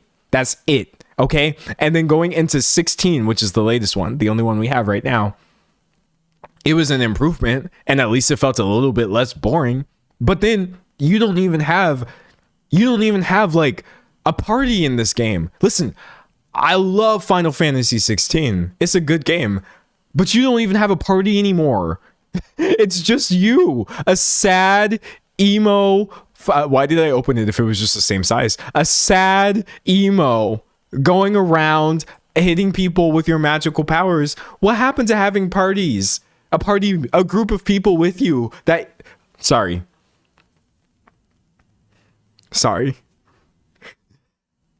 There's some things that I would debate people on for sure. I would sit them down, be like, okay, we'll do a call. I'll be on this side. You can sit right here. We'll put the chat in the middle as we debate the pros and cons of the end of It's a nah, dog. Someone said, can we talk about why every game is becoming third-person open world real-time combat? Dude, you're going to piss me off. Not you specifically. You're going to piss me off. Every game essentially wants to be like Dark Souls at this point. And I'm over it. The Soulsborne genre, amazing, innovative, has some incredible, the Souls-likes have some incredible titles to them, but I'm sorry, just because you're like, oh, I have an idea for a new video game, I need to make it a Souls-like. No, you don't. You are incorrect. You arrived at the wrong conclusion. We don't need the 500th Souls-like game being announced, being released. Like at this point, I am actually so over. I'm so over the direction of modern games. I'm like, dude, please, for the love of God, stop releasing random Souls-likes. Or I am going. Someone said I like Souls-likes, but I swear to God, exactly. I'm literally not even knocking the genre. Not even knocking the genre itself. It's a good genre and it sells for a reason. But I'm like, we gotta bring back some of these weird, I don't know, mechanics, please. Someone said no party in 15 because he walks a lonely road, the only road he has ever known. Yes. Someone said tell that to my game design teacher. I dropped out. Oh my God. Wait, this is so good. Someone said games that get crazy popular without those like blueprints. Yeah, no, hold on though, because that's a really great example. Sorry, we're on video games now, and I didn't. This is dangerous, but listen. Blueprints is a great example of a game that has a fairly unique mechanic to it. You're doing odd things. You're kind of like building a map. You're trying to get from one room to another. It has its own cool art style and things like that. This game did so well. People loved it. People were so hype, and I was too. I downloaded it. I was like, oh, this game is so fun. Why must everything be a Souls-like? Justice for weird little games that are completely different from what you would expect. Someone said Blueprints is so good. It's so good. It's so good. Someone said bring back casual action games. Yes, please. Point and click games. Yes. More Persona games. Well, I feel the same way, but that's because I'm insanely biased. I really, really like Persona as a series. Someone said, just got here, what are we talking about? I was just complaining about video games. Just complaining. Someone said Blueprints was great, but I couldn't get into it. That's fair. That's fair. That's a completely valid experience. If you're like, dude, this game is just not gaming for me specifically, I understand. I truly, truly do.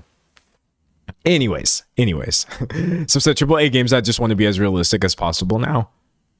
Wait, you're gonna piss me off too, because you just brought up another one of my unpopular opinions, which is clearly unpopular, but if you just look at what's coming out, stop trying to out realistic each other. Go back to having interesting art styles.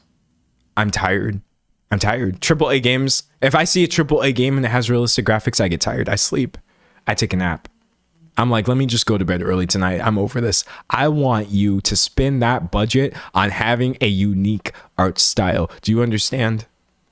Having a cool art style is a million times more impressive to me than actually having any sort of like realism, hyper realism. Oh, look what we did with like the shadows now. Oh my God, we made water look like water. Water has looked like water for 20 years. Y'all have known how to animate hair properly for like 15 years at this point. I'm sorry. Games don't even actually look that much better than they did on the PlayStation 3. And we're on the PlayStation 5. So I need some of y'all to think about that. I'm not talking to y'all specifically. I'm talking to you game designers, studios. I need some of y'all, next time you want to make the most hyper realistic thing, you're not even doing anything that hasn't already been done. I want y'all to come up with these wacky, weird art styles, please. Just give me like the most ridiculous looking games. Like, you know what's a great example? What is that, like, that rhythm game? Wait, chat, help me out. It's like, is it, I forget what the game is called. Is it maybe like Hi-Fi Rush? Is that a game? Yeah, brother. Give me this. Look at this. Okay, look at this. Give me Crazy Town. We can do this now. We can make games look like cartoons now. Okay, open image, new tab. This is crazy. And I'm not saying it has to be like visually overstimulating. There's various ways you can do it. Some say Hades. Yes, listen to me. Hades is so peak. Okay, every single, oh, that is like the actual Hades.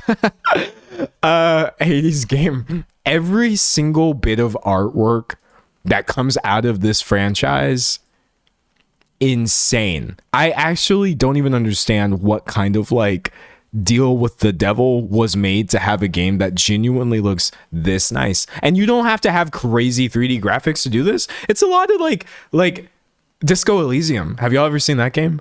Oh, it looks so cool. Look.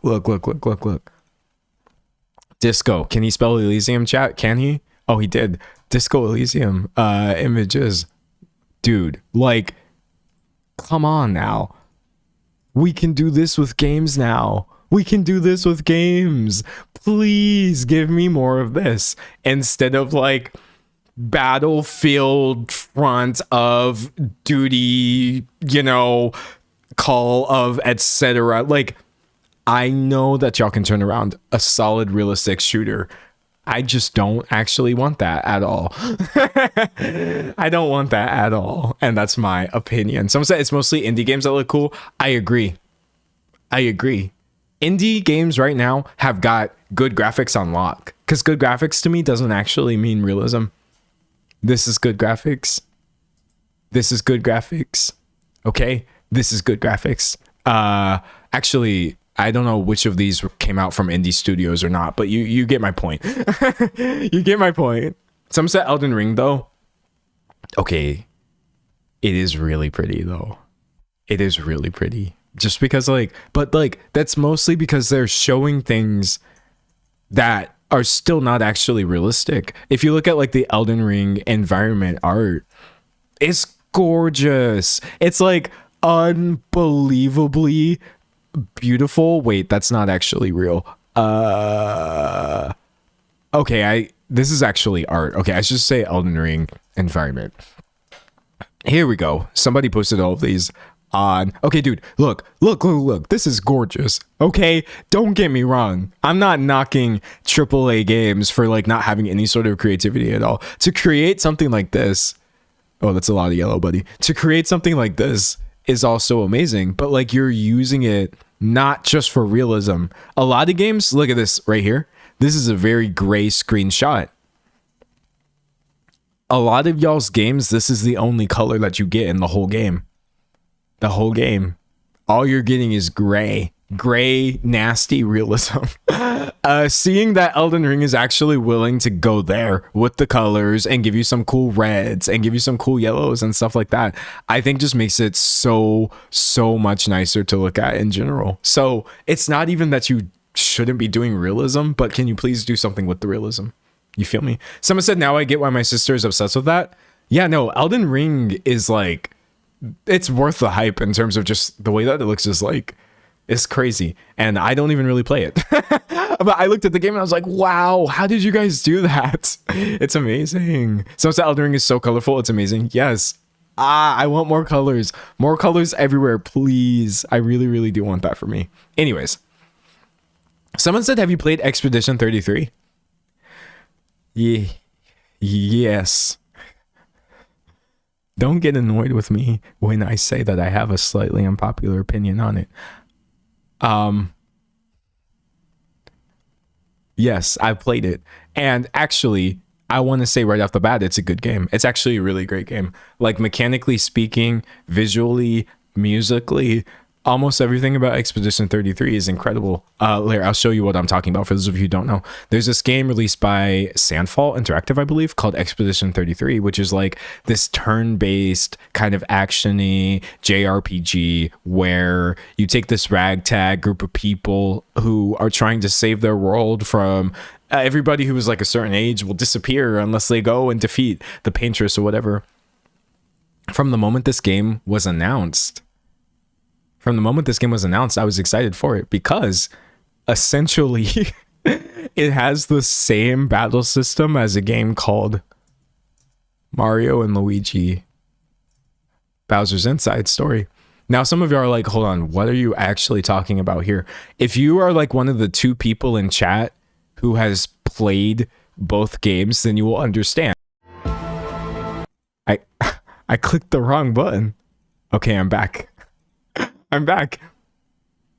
It has the same battle system as one of my favorite games from childhood. Because when I was a kid, I loved Mario and Luigi Bowser's Inside Story. I've probably played this game 5 different times on like 3 different Nintendo DS's. So when I was like, oh, we're getting one that actually looks good and has like really good graphics and stuff, oh, sign me up. So everybody was like, yeah, Expedition 33. And I was like, no, this is Mario and Luigi Expedition 33. And that's how I went into the game. Baby, it delivered. On that front, that game was a 100% success. The battle system is fire. It's absolute fire. It really does feel like playing Mario and Luigi, but with crazy graphics and like French vibes and stuff. So I need y'all to know, this isn't just me being some sort of like contrarian loser. I enjoyed Expedition 33 as a game. It was beautiful. And I will, all the awards. That story. That writing. Okay. So a lot of people talk about the intro of the game, right? Expedition 33. Many people have cried. Many tears have been shed.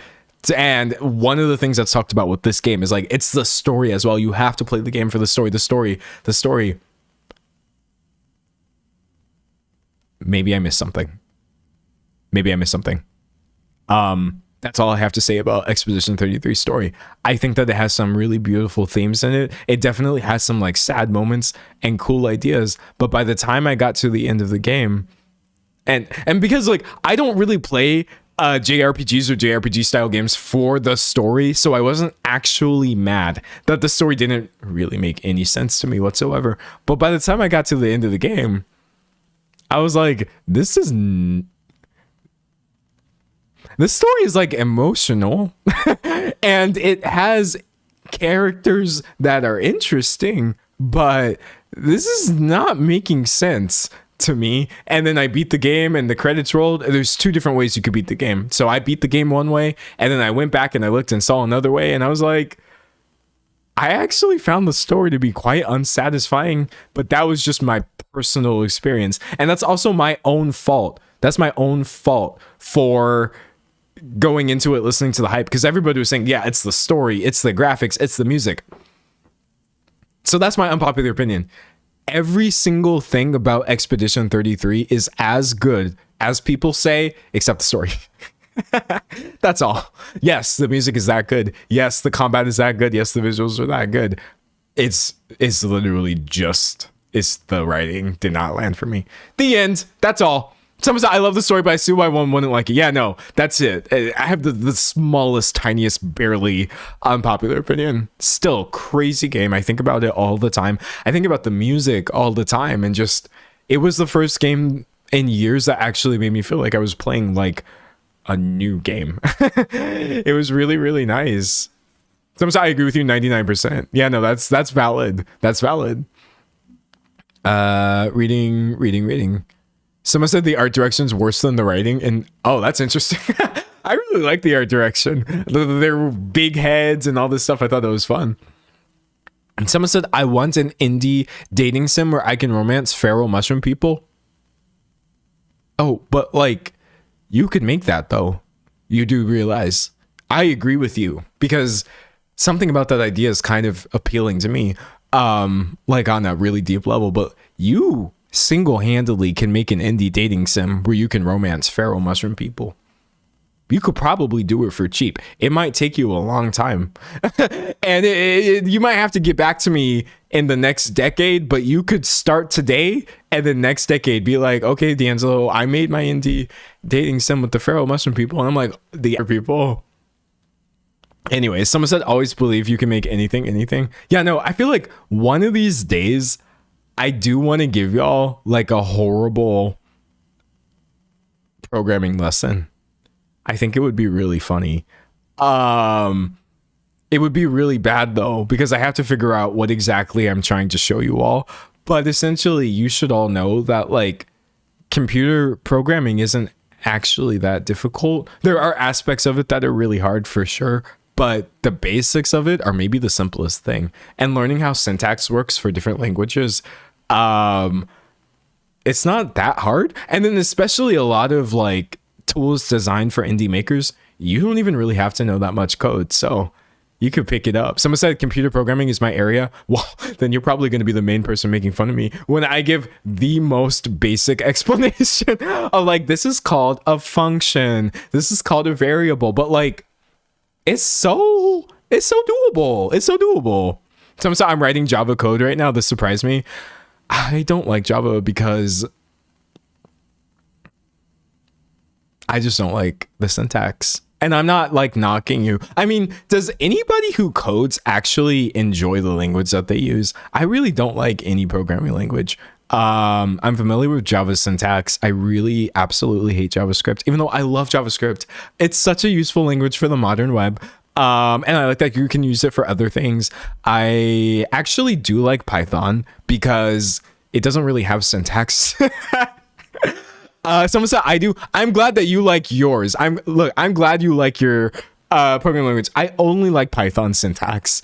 I like TypeScript because it is less stupid than JavaScript, but I am lazy and it has more steps. So I kind of hate TypeScript as well. I'm a horrible user of TypeScript, and I'm the kind of person who will be like, type any, therefore invalidating the purpose of me using TypeScript.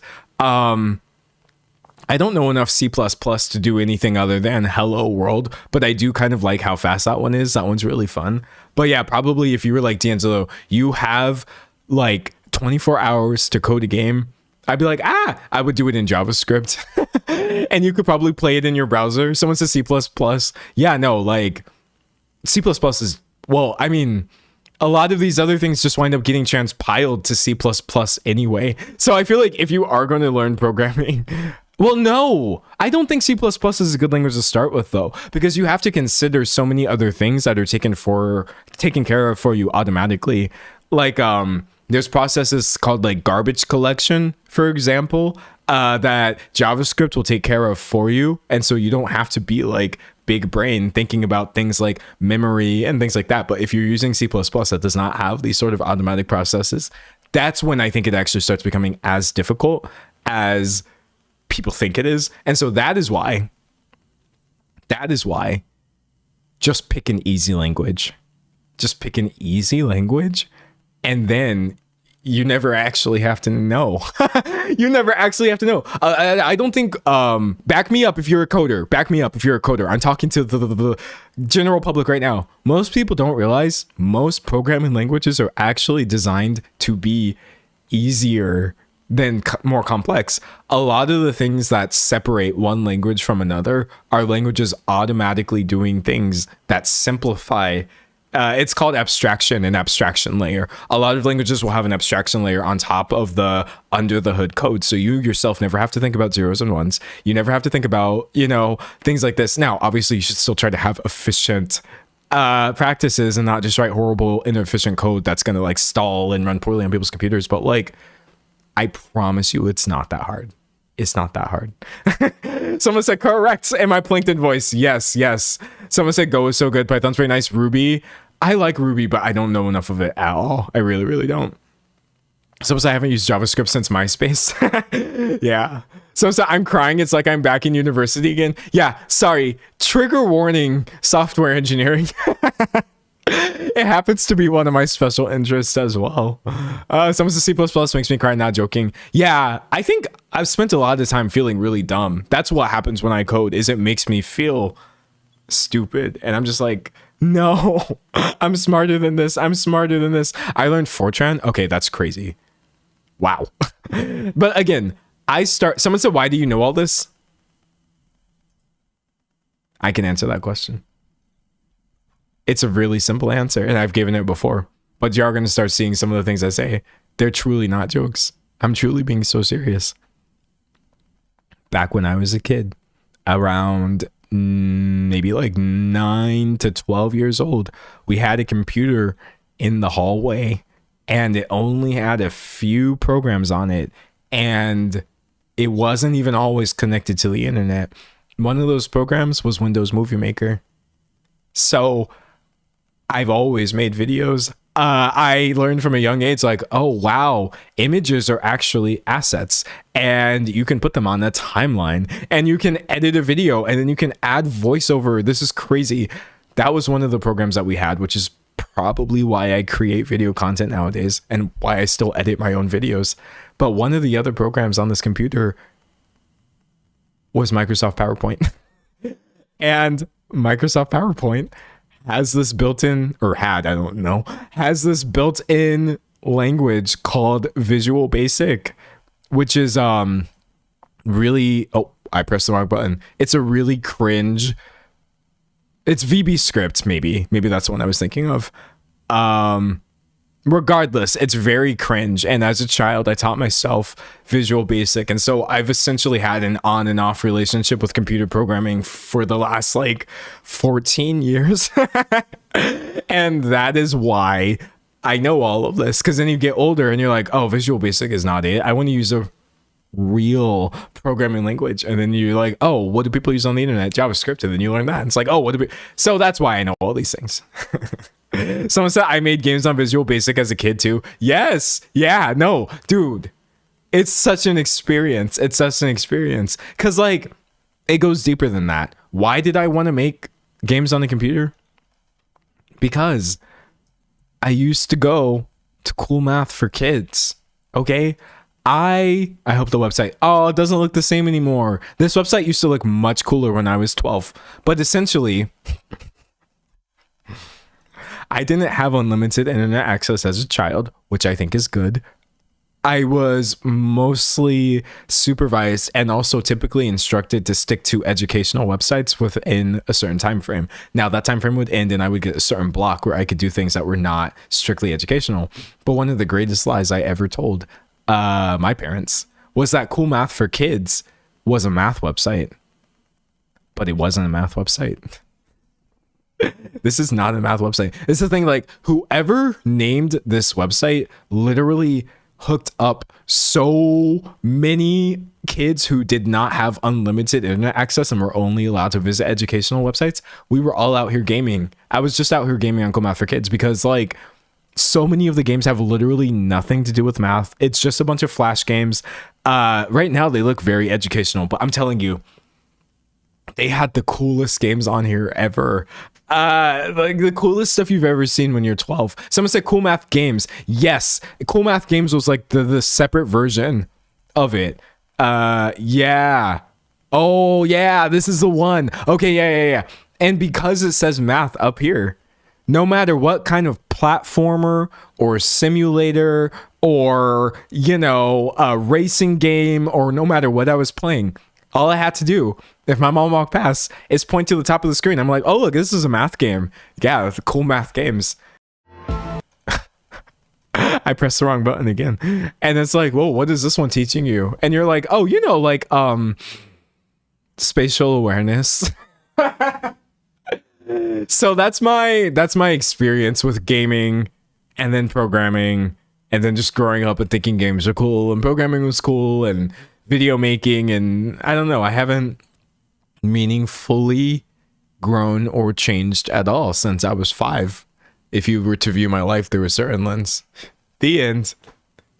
That's all I got. Someone said every game is a math game if you think about it. No, that's true, because, like, how did they make the game with math? So actually all video games are educational. Someone said, what do you program nowadays? What do I program nowadays? I use programming to do, like, complex math. So, like, for example, work with me because this is the most technical thing. This is the most technical thing that I'm going to say during the stream. I play a lot of Scrabble. There's a Scrabble dictionary, right? And essentially, this is probably the last thing I actually coded. You have to know short words for Scrabble and you have to know longer words for Scrabble, right? But actually, what people who don't play Scrabble realize is the shorter words are much, much more crucial to your possibility of winning than the longer words. You can actually just learn all of the shorter words on Scrabble and beat any normie who does not understand that, like, PIX. You could put that down as a valid Scrabble play. So, when I was like, oh, I should probably learn what some of these words mean or whatever, I went to their words list and I essentially had this 2-letter words thing. And what I wanted to do was learn all of these first. And then from there, via another Scrabble book or maybe this list or whatever, I got a list of 2-letter word or 3-letter words that have 2-letter words in them. So what does that mean, D'Angelo? Okay, I'll show you an example, right? You have the word ab, right? Which just means an abdominal muscle. We all know what an ab is. So after learning all of the 2-letter words, I then wanted to learn all of the 3-letter words like abs that are built off of the 2-letter words. Right? And it's not all of them, but it's many of them. And so then after learning those, or I was like, I want to expand my search to the rest of these 3-letter words that are not actually built off of the 2-letter words. So I needed, this is what I use programming for.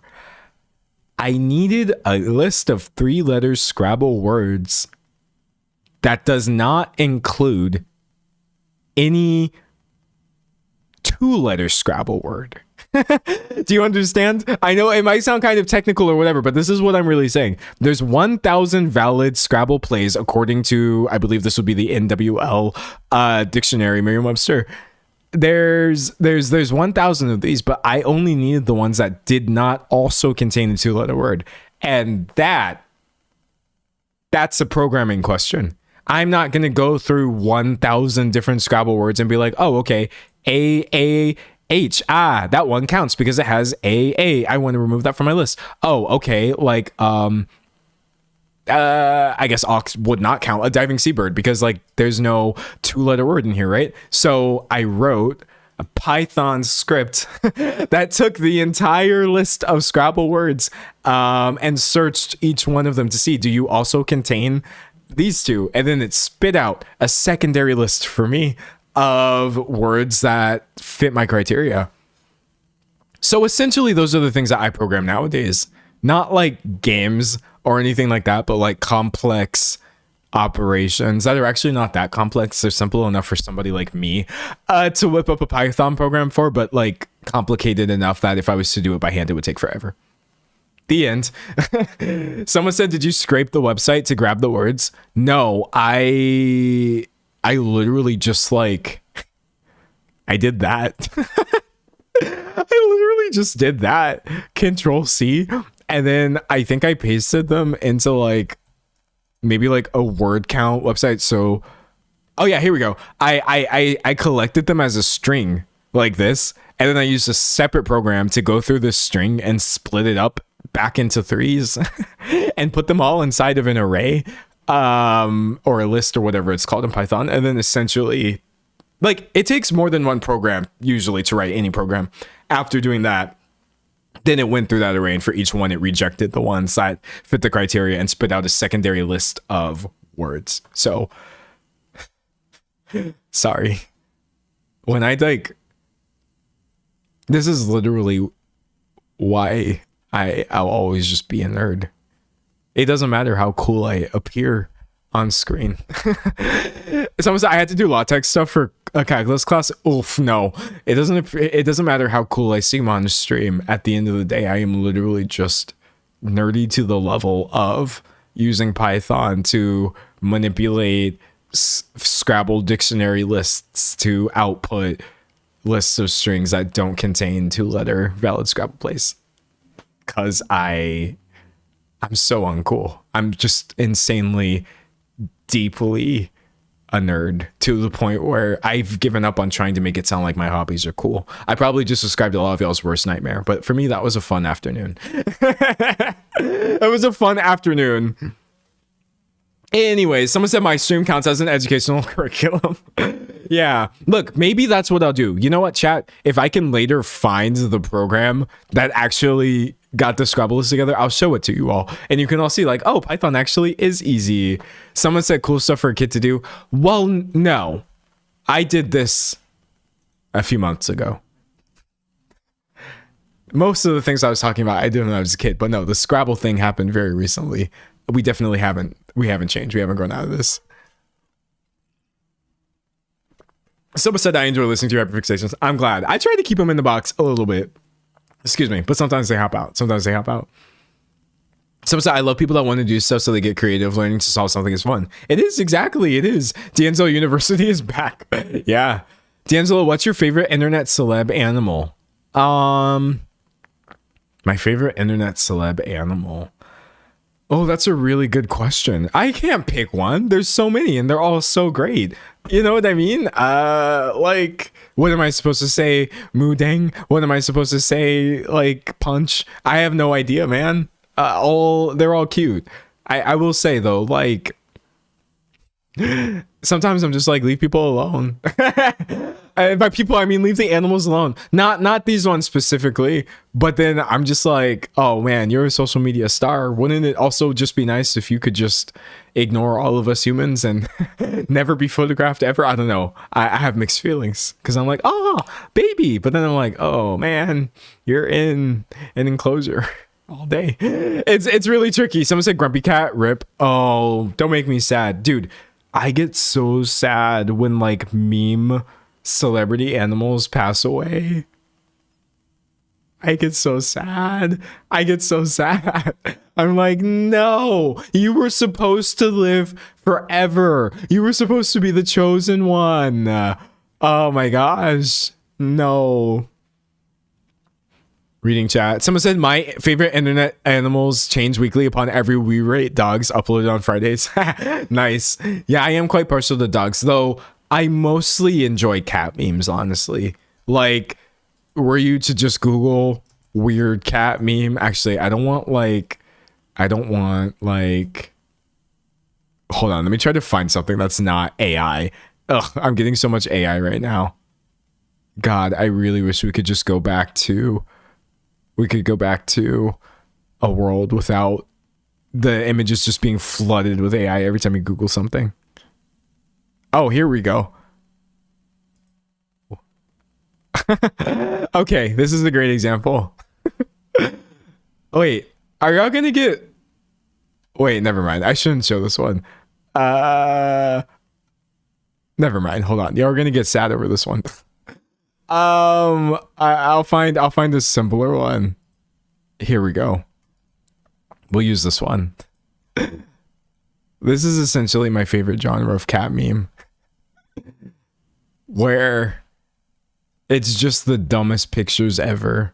Just the dumbest pictures ever of cats just with like weird camera angles or like various levels of dissatisfaction or like jumping through the air and you can't even see them. They're just like weird entities or like it's just eyes. I really like those. That genre of cat meme is my favorite for sure. I save every single meme of just like a weird cat looking just kind of goofy and slightly human-like. I really like it. Someone said not even a meme. No, it's not even a meme. It's just cats. It's not even a meme. It's just stupid pictures of cats are so funny to me, and that's me for sure.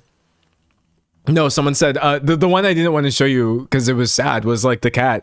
He was missing he was like missing part of his leg or whatever, but he was cute. You know what I mean? I think like I love me like the weird ugly little animals.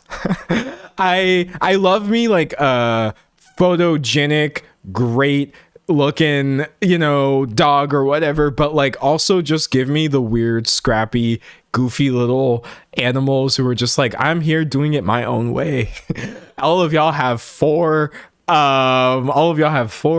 legs and I have 3 and I'm still here. Look at me, I'm the best ever. And I'm like, oh my god, you are the best ever. I like weird, scrappy little animals that just persist and they're like screw looking pretty.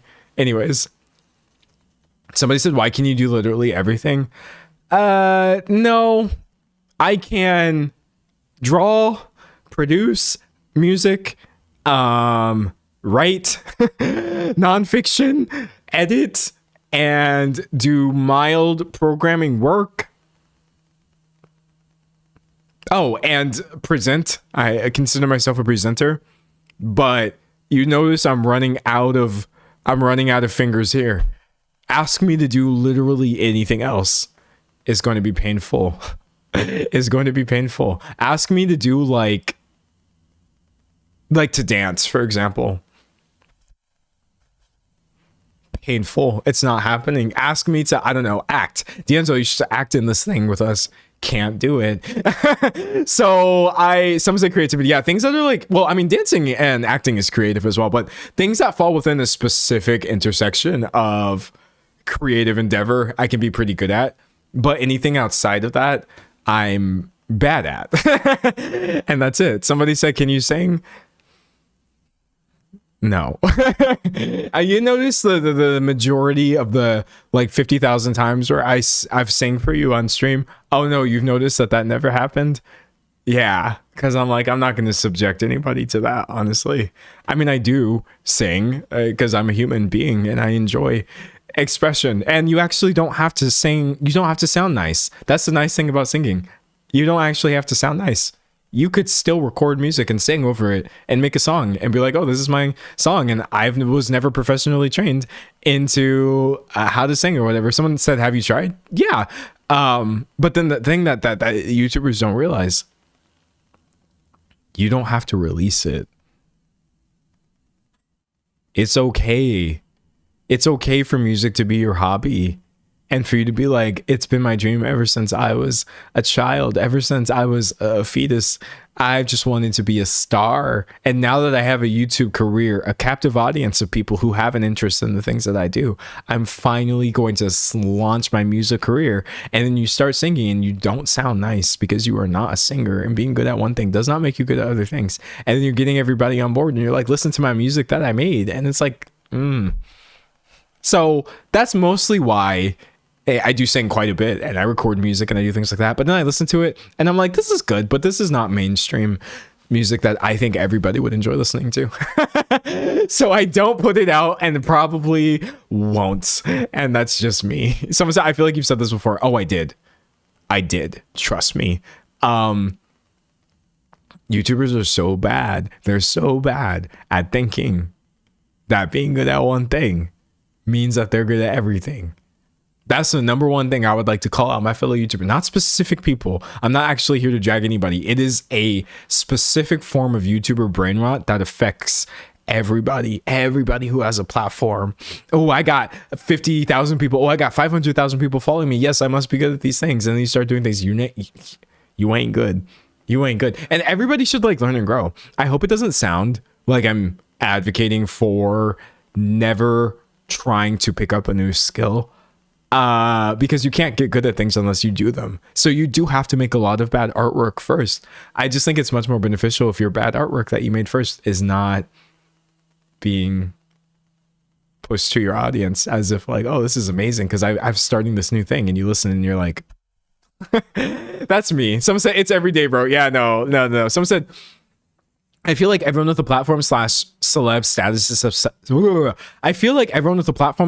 celeb status is susceptible to it. That's why I never released anything. That's why I never put anything out. If you're wondering, how come he's only really ever on YouTube? Because I know that I'm susceptible to it. I actually think I have a pretty good grip on the things I do, whether they're amateurish or professional. But because I know at the end of the day that however many thousands of people decided to press a button because it's something that I made, there must be a part of me inside that I can never shut off that thinks everything I make must be good and people must want to hear it. And even though I fight against that part of me every single day, I just don't trust myself. I'll make a whole little like album EP thing and I'm like, oh, this sounds really cool. Let me not put that out. Just because I enjoyed what I did does not mean that this needs to become everybody's problem. I don't trust myself to put out any sort of like, I don't know, writing, music, this, that, the other. It's okay. It's okay to just have. Someone said, are you still reading The Adventures of Amina Al-Sarafi? No, unfortunately. I was. And you know what? I'm not DNFing it. I'm soft DNFing it. But anyways, it's okay.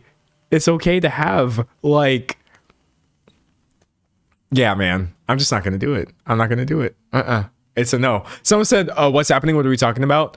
We're talking about like when YouTubers do second projects that are like not usually good.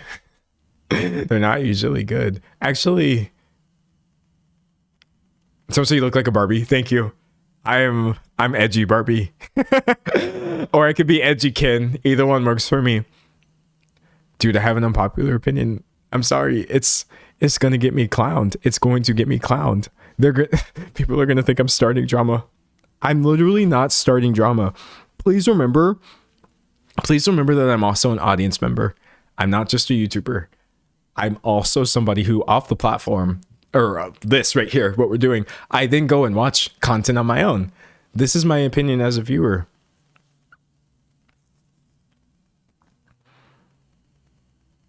You shouldn't do stand-up comedy if you're popular on YouTube. Unless you're workshopping it. Unless you're workshopping it heavy. That's my only caveat. I took off my glasses because I just don't even want to see people what you're saying right now. Unless you are workshopping it the same way that stand-up comedians workshop their material, not on YouTube, I don't think that you should jump headfirst into any sort of live performance version of your shtick. Mostly because YouTube is not a substitute for workshopping your material. And I think a lot of people think that it is. They're like, oh, this is funny to people, so it must be funny if I say it to people without the screen. I'm trying to take off my glasses. I already took them off.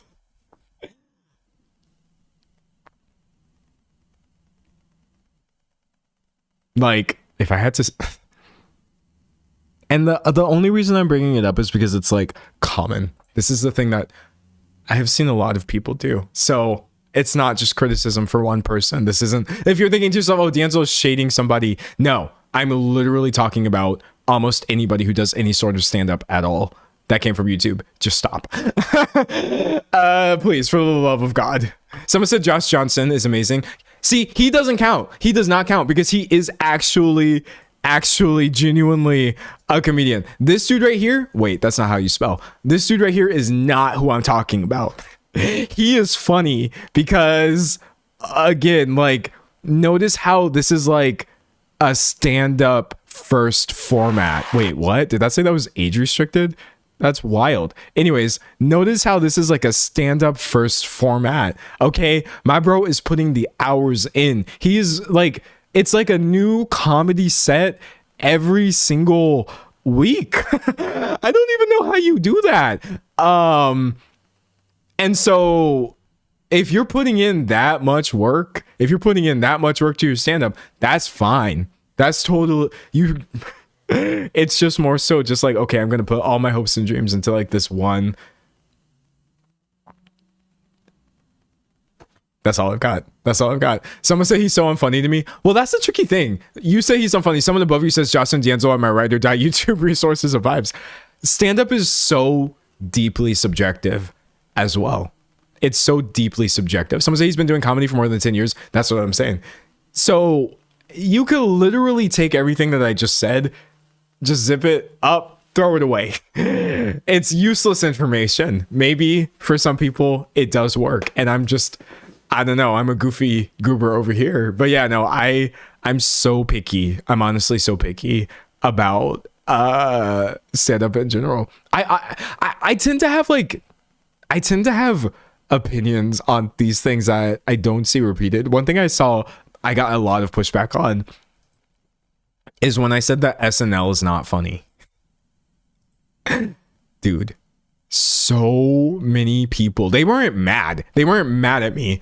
I did not feel like I was in any sort of controversy, but a lot of people were explaining to me like, well, I find SNL to be hilarious. I think SNL is actually so funny. And I was like, y'all are not finna change my mind. I just objectively, it's not a funny show.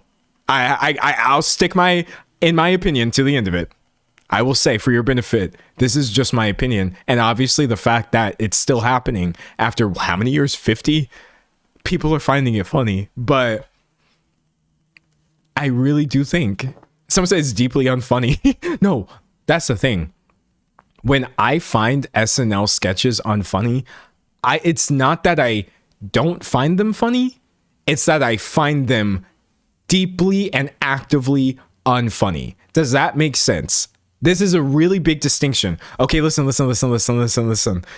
to Google the definition of unfunny right now, because I actually don't know what it's going to say. Not amusing. Okay, this is not what I mean. When I say that SNL is not funny, I don't just mean that it's not funny. I mean that it is actively difficult to watch.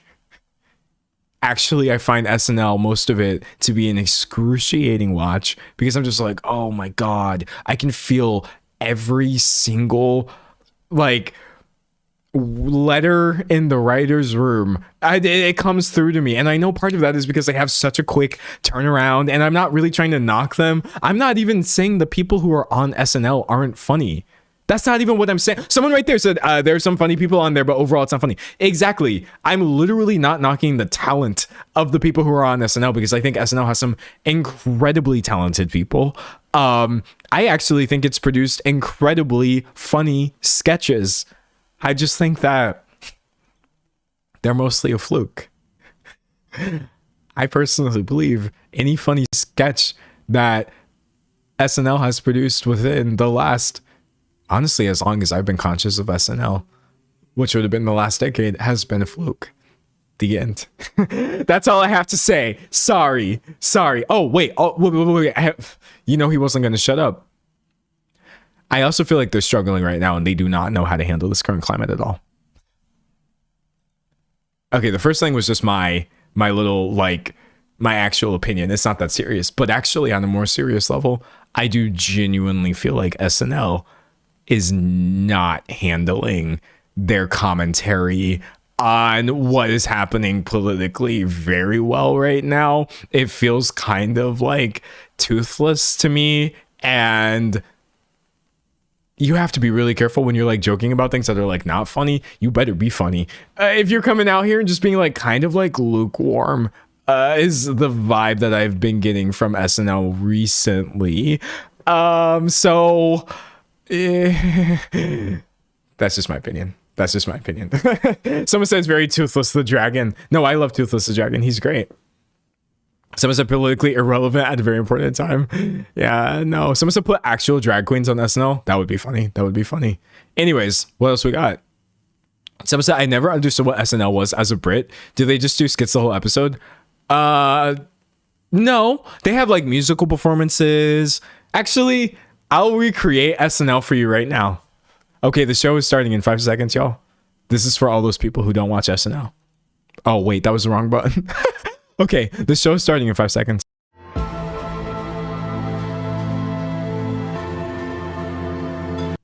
Live from New York, or wherever they record this, it's SNL, the 5,000th episode.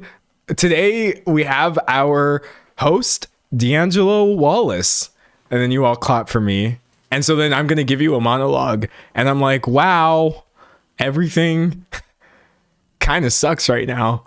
And then you all clap and you laugh. And I'm like, but insert witty summation of the current state of events. And then you all laugh because I'm a celebrity. And you're like, oh my God, I didn't know celebrities could be funny. So I get my little monologue. And then that's over. You all clap for me. We have a series of sketches as well as a performance. And so for here, I'll do the SNL performance. So as the host, I have to introduce who's going to be singing for us. Ladies and gentlemen, people of all genders, D'Angelo Wallace. Oh, wait, that's me. Okay, so then I'm on stage and I'm just like, this would be my version of SNL if they invited me. I'm playing the worst music you've ever heard. Actually, I think a lot of the SNL performances are really good, but I specifically just make horrible electronic music. So I'm up there like DJing, just making like weird sounds and stuff. And you're all held hostage. You have to sit there and be respectful while I do a horrible song. And then like that finishes, I bow. I'm like, yes, second coming of electronic music. And everybody claps for me. And then the sketches are essentially like the joke 9 times out of 10 is that we've taken somebody famous and they are playing somebody who is not famous. And that's it. So name a celebrity. Taylor Swift. She hasn't been on SNL recently. Taylor Swift is going to play Baylor Mift, who is actually just a perpetually upset internet commentator. And you're like, oh my God, Taylor Swift playing a perpetually upset internet commentator is really funny. Baylor Mift? That's funny. But like, I believe most SNL skits would be better served if they were just Onion headlines. I think it's equally as funny. No matter how you actually summarize the skit, the actual idea of it is usually just as hilarious as the thing itself. Actually, it's usually funnier because it doesn't drag on for as long. So that's how I feel about SNL. And I'm really sorry if this is like your favorite show. I don't want to yuck people's yum. I'm literally just describing my experience of it for the past 10 years. Someone said the missing punchline is what makes it bad because you're forever waiting for it. Yeah, no, for sure. For sure. Someone said I would watch SNL 100 times than Jimmy Fallon. Wait, how much time do I have? Oh. You shouldn't have mentioned Jimmy Fallon. You shouldn't have mentioned Jimmy Fallon or anybody. Listen, late night in general, it pisses me off. Do you know why? Do you know why? Because sometimes, where is he? Jimmy Fallon.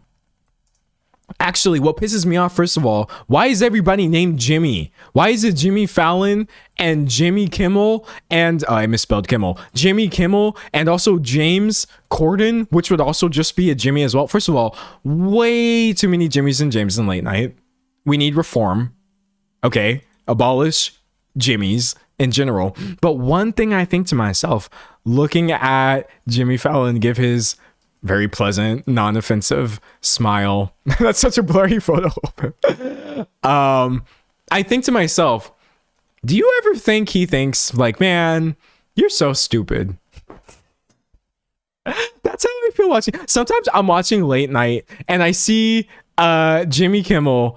Does he do celebrity interviews? He does. I see Jimmy Kimmel talking to whatever celebrity guests he has.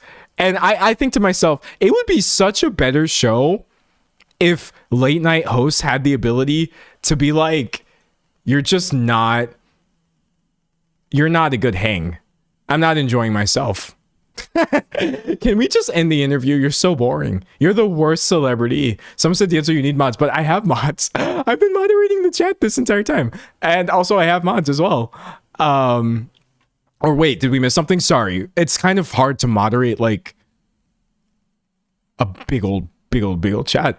'Cause sometimes things just get lost. But yeah, we're moderating. Anyways, as I was saying, like, I just think it would be funnier. I think it would be funnier if people could be more honest in late night. That's it. Someone said the One Piece cast are going on the Jimmy Fallon show soon. Somebody said I can help mod. Can you?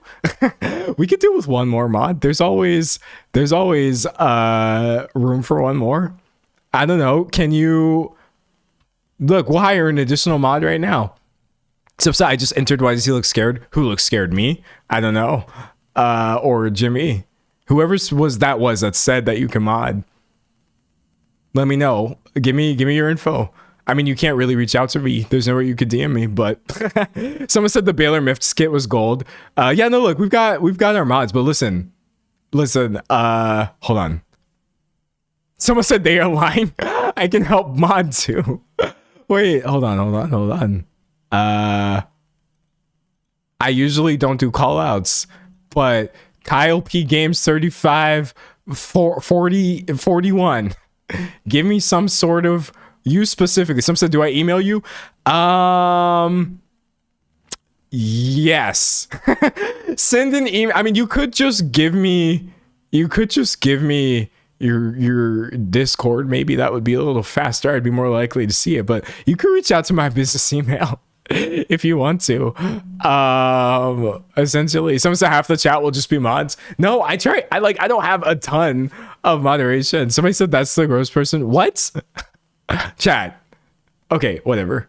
I'm backing out. I'm backing out of the mod scenario because I leave it to my mods usually. They have to make their own decisions about this. But anyways, yeah, we could try to do a screen or whatever. It don't matter.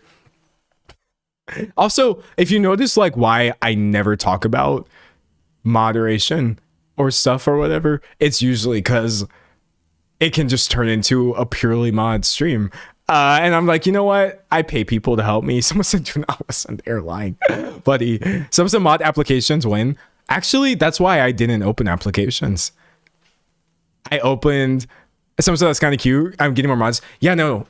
The reason I never open mod applications is because I feel like the greatest candidate for somebody who is a good moderator is somebody who doesn't want to be a moderator. Someone says shout out to the mod, they do a good job. Our moderators do a good job. Right now we have one, but I also have others on my team as well.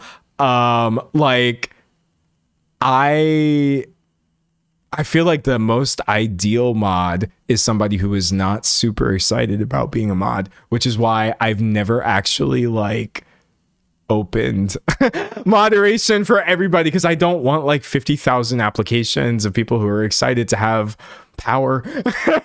So I did a really roundabout and personal process of finding people who are not actually part of the community per se. That way I'm like, this isn't somebody who is in all of my chats dreaming of being a moderator. This is actually just somebody, you know, else that we've contracted individually, and then I don't have to worry about that. But yeah, I've definitely like, someone said just like being president. Someone said, I didn't know you had mods. Dude, if we did not have mods, it would be so bad. It would be so bad. My chat is mostly chill, but the thing is, we are live right now on YouTube. Anybody can join my chat and anybody can say whatever they want. YouTube catches a lot of it, but it's so bad. It's so bad. But anyways, enough about moderation. You got to be really careful with mods, chat, and people who have power within your own community, because then if mods are acting weird and then that's falling back on you, it's like, what? I'm not my own. Someone said Paramount sucks today. Oh, go back. Actually, don't go back. Because I've been live for 2 hours and 40 minutes, so you're probably not going to find it. But we talked about that earlier. I talked about Paramount. It was bad. Actually, chat, help me out. Give me a list of the things that I've talked about today. We talked about Paramount and their 110 billion supposed acquisition of Warner Brothers Discovery, as well as their $2.8 billion buyout of Netflix, or to get them out of that contract. They don't own Netflix. They're just trying to get the contract.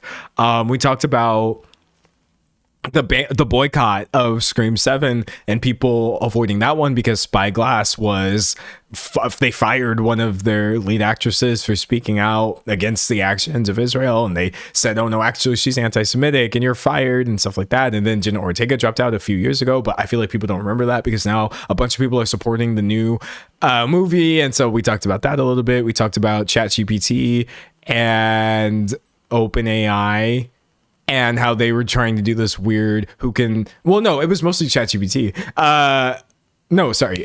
Anthropic was the one who was initially working with the government, and then the government wanted Anthropic essentially to let them be more evil. That's my editorialization. And they said no, so then that deal fell through, and then OpenAI swooped in and they signed a deal, so now that's happening and everything's getting more evil. We talked about a lot of things. Oh, veganism. Yeah, we also talked about veganism and how the core tenets of veganism are honestly correct and not something I would ever debate anybody on, because respect for all life forms totally makes sense to me. We talked about video games and my beef against every video game for trying to be a Souls-like, but then also they have a lot of good video games that are not Souls-like, so I don't want to sound like a complainer. Math games, that's right. We talked about Kansas. Lord, that's a bad thing that we talked about. 1,000 people getting their rights stripped away in Kansas because the state is transphobic, which is a bad thing, but I wanted to point that out just so people understand what's happening.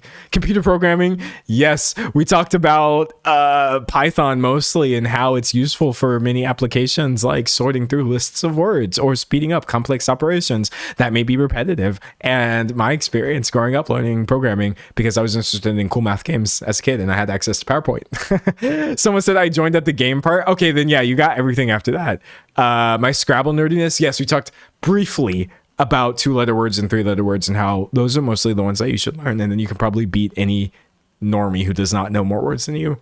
Late night talk shows and SNL. Oh, and stand-up comedy, which is kind of all in the same realm of varying degrees of unfunniness.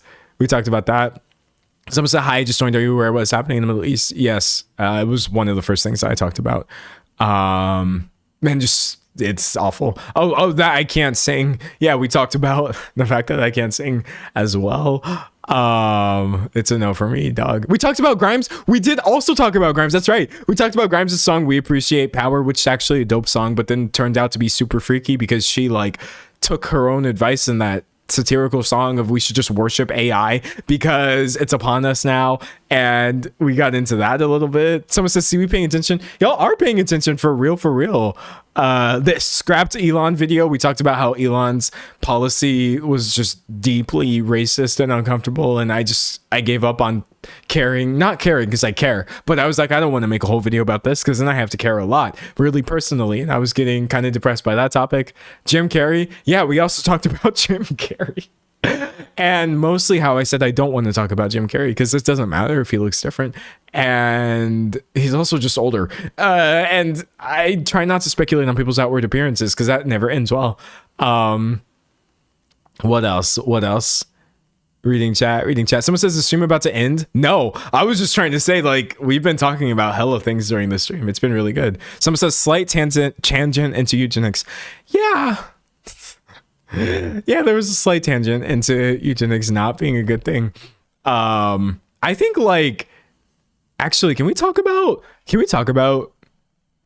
this a little bit of how it's a big word, obviously. It's a big word. Eugenics is terrifying as a word, right?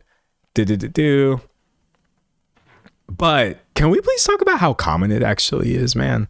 There's so many things I see that totally fit within like a eugenics framework that are commonly accepted. And I just think that it's really bad. So eugenics, as we probably know, is the study of how to arrange reproduction within a human population to increase the occurrence of heritable characteristics regarded as desirable.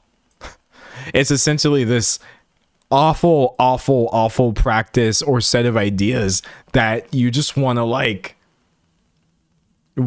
weed out undesirable traits out of humanity by making sure that people either cannot reproduce or can't continue to exist or whatever. And I think that if you were able to, a lot of people can agree that that's wrong and bad because it's awful. But I think that there's a lot of things that exist nowadays that aren't using this exact language and yet still somehow 100% fit into this idea of essentially just weeding out traits that you don't like or find desirable in human beings and trying to get them to stop spreading and stuff like that. So it pisses me off. Somebody said, I feel like everything has ties to eugenics, to be honest. I mean, so many things do. Just, I think on some level, like, people don't realize the various ways that it can influence things. It's just awful. It's really, really gross. But yeah, I think about this a lot, actually, of just how, like, man, I don't like this at all. Okay, here's an example, because we've talked about this a little bit. Looks maxing. Whoop.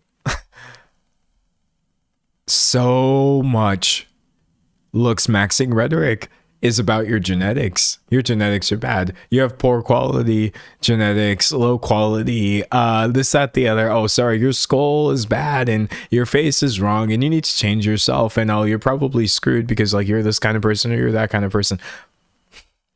I'm not saying that looks maxing specifically has the ability to directly, disenfranchise people on the same level that actual state programs designed to wipe people out do. What I'm saying is, like, it's literally the same, like, energy of, like, you have these traits about you that are genetically bad and wrong, and you should try not to have those. Here, you can change all of these things. You're like less than this, that, the other, and things like that. Really, they weird me out so bad. Someone said skin bleaching is scary. Yeah, no, that's weird as well. I saw someone else earlier say that the like you would have cute babies is weird. And it's like, I don't disagree. Like on the one hand, it's a really harmless comment. Someone said it's a really Eurocentric traits that are considered to be the good ones. Yes, it's a really harmless comment, kind of saying like, oh, you two are so cute. Like, I bet you would have like cute kids and stuff. But I'm just like, well, what if you didn't? It would still be okay. Dude, I don't know. I try not to talk about these things too much because it's literally like, it's too woo woo. It's, I don't think I'm wrong, first of all. But I just think like, I don't want people to think like, oh gosh, he thinks that everything is offensive or whatever. And that's not even what I'm getting at. I just wish we were more critical of some of the things that are commonly dominant cultural narratives that we have that could totally still be rooted in things that are not good. It's not good. Somebody had mentioned Eurocentric features are commonly seen as the good ones. Definitely personally have experienced that. Someone said babies are always cute. I'm going to get to that in a second. I definitely have experienced that in my own community where like you have a kid and you're like, oh, like look at, you know, his loose curly hair and oh, he looks mixed, or oh wow, you have like blue eyes and I'm like, Lord, start the rapture. Like obviously I'm not blaming the actual child. That's not a child's fault for looking a certain way, but the honestly like fetishization of Eurocentric traits in actual children, I hate that people do that. Actually, I really don't like that people do that. It makes me really, really, really, really uncomfortable. It's okay to say essentially like, oh, I don't like, or I like the baby's eyes, they're cute or whatever. Someone say he looks Mexican. No, like, dude, I cry every day thinking about it. Anyways, as for this idea that babies are cute, I agree with you that your baby is cute. Definitely your baby is cute. I'm not disagreeing with you. I'm not some weird 27-year-old with no children and no plans to have children who's out here like, nah, babies are ugly. Babies are not ugly. They're babies. They look like babies. So I'm talking about every single person except for you. Whoever you are listening to this, don't worry. I'm not talking about you. Your baby is cute. But all these other babies, buddy, they'd be like, oh, he has your eyes. No, he doesn't. He's so wrinkly. You don't know what kind of eyes he has yet. This baby, he hasn't finished cooking. You know what I mean? That's how I feel about babies. Like they're cute, and that I do feel a desire to like watch out for them. You know, like, oh, look at baby existing. That's fun. But I'm just like, I'm so sorry. Babies are like, they're too fresh. Babies just look fresh. I see baby and I'm just like, oh wow, you just got here. You definitely just got here. You could tell. Someone said babies are still taking their own form. Yeah, no, for real. I'm just like, but like if you find babies cute, that's fine. Like, cause they are cute, you know? Also maybe it's too just because like I was so old by the time my siblings showed up that like I was like six. I was six, maybe like 7 and 9 when my siblings were born. So I was looking at these newborn babies and I was like, you are not cute. That was me as a 9-year-old. I'm just like,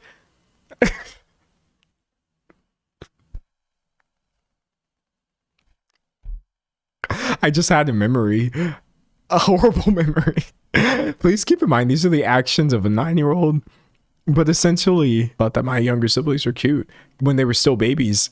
I was just like, no, they're not. No, they're not. I think that was one of the biggest things that I was bitter about when I was a kid.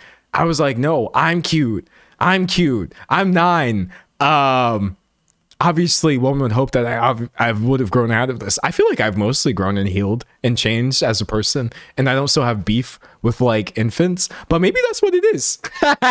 Maybe I'm just a terrible source because like from age 6, I was like, you ain't cute. They lying. Everything, nah, you look wrinkly. Look at you. You can't even like support yourself yet. You know, I've always had beef. Honestly, I've always had beef with babies. So it was just part of me. Someone said that's different. Y'all were siblings. Well, I think like the thing that is so funny. Hold on. Let me see if I can find this trick. I'm not trick. Let me see if I can find this tweet about babies doing tricks or flips or whatever. It was so funny. I'm not gonna find it. Okay, well, there's this tweet and it essentially goes like, my problem with babies is that they just be sitting there and it's like, damn, do a flip or something. That's how I feel about babies. I'm just like, they're like decent hangs, I guess, but I just feel like you're not contributing the same amount of vibes to the conversation as everybody else. You feel me? That's my main problem with babies. Like, what do you mean?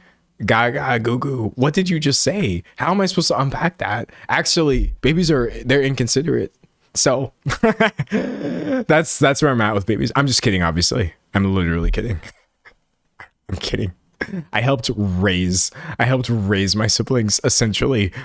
So I just, any thought that like a parent has ever had about their baby of just like, oh, sometimes you really piss me off. I've had those thoughts towards babies. I've been holding baby throws up all over my shoulder onto my back. And I'm just like, oh, baby, sometimes you really piss me off. Someone said they just stare at you. They just be staring for real. Like, come on. But no, they're cute or whatever. I bide my time. I'm just like, the real gag is when you realize how your first language works and then you start speaking and you start sharing your baby opinions. That's when I'm like, okay, decent hang. Once my siblings were like old enough to have opinions about me and the things that I was doing, I was like, okay, y'all are a little bit cute. Actually, no, I got even madder because I was like, how dare you contradict me? I'm 12. Then I was 12. It was just terrible. It was terrible. Someone said this is everything. What can I say? I got complex thoughts and experiences. Also, sometimes I wonder if the reason that I don't want children is because I was essentially like parent 2.5. I think about that a lot. This is more of like a for therapy thought instead of like a for YouTube thought, but I'm going to go ahead and say it anyway. Sometimes I look deep within myself and I think about just children and the babies and watching them and all the times throughout my life that it was my sole responsibility as a child to keep this baby alive. And I think to myself, like, I don't want to do that again. I already kept these kids alive. They're living right now. They're all adults. They're all thriving to the best of their ability right now. And you know what? I did that a little bit. Obviously, my parents, contributed. But I'm like, I was literally, why? I don't want to do it again. I'm so sorry. Someone said that's very common. Yeah, no, someone said I've been a parent to my brother already. Yeah, no, I don't want to do it again. I feel like I've been there, done that a little bit. And I'm very proud of the people that my siblings are. They're not my children, they're siblings. I'm only 6 years older than them, but like they are children who I am proud of and did help contribute to their well-being for a very extended period of my life. I cared about them so much and do and I'll always be there for them. And I will always be older than them. And I will always be the one that they rely on. So I'm just like, not another one. That's me personally. Anyways, someone said as the youngest child, I still don't want kids. Yeah, any reason that you have or don't have for wanting or not wanting children is definitely valid. So my little bro called me dad at a point, so I get it. So you understand what I'm getting at here. You understand. Someone said a lot of people take their anger of their parents' poor parenting out on babies and children, and that's a sign of mental instability. No, that's true though. That's very true. Like, I've seen it happen. It's not a great thing. But anyways, enough about babies and parents. Show me a baby who actually has talking points. Give me a baby who has an opinion on the state of things, and I'll be like, okay, fine, that's a valid baby. But all the other babies are just wrinkly raisins. Anyways. What else we got? That was a fun little convo. What time is it actually? Oh, we still got an hour. Oh no, best believe. I am kind of sad, low key, that like y'all are not gonna be here live for my reading essentially, or my mini dive into like this wedding photography scam, because that's happening and it's exciting. I'm just going to probably record that over the weekend and put it up on Monday. So make sure you all watch that one, because there won't be a live stream for that. It's a pretty simple story. But yeah, today I couldn't do it, man. Someone said I was talking about political and the economic state of the world at too. Nice. I couldn't do it. It's a no for me, dog. Someone said, can we talk about Black Christianity? No, I'm not. No. I'm too close to the subject matter. I'm too close to the material. I'm too close to the material to talk about Black Christianity right here on the live stream. So no. Great topic though. I love it as a topic, and definitely something I think about a lot, but we in too deep now. Someone said, what are you enjoying right now? I'm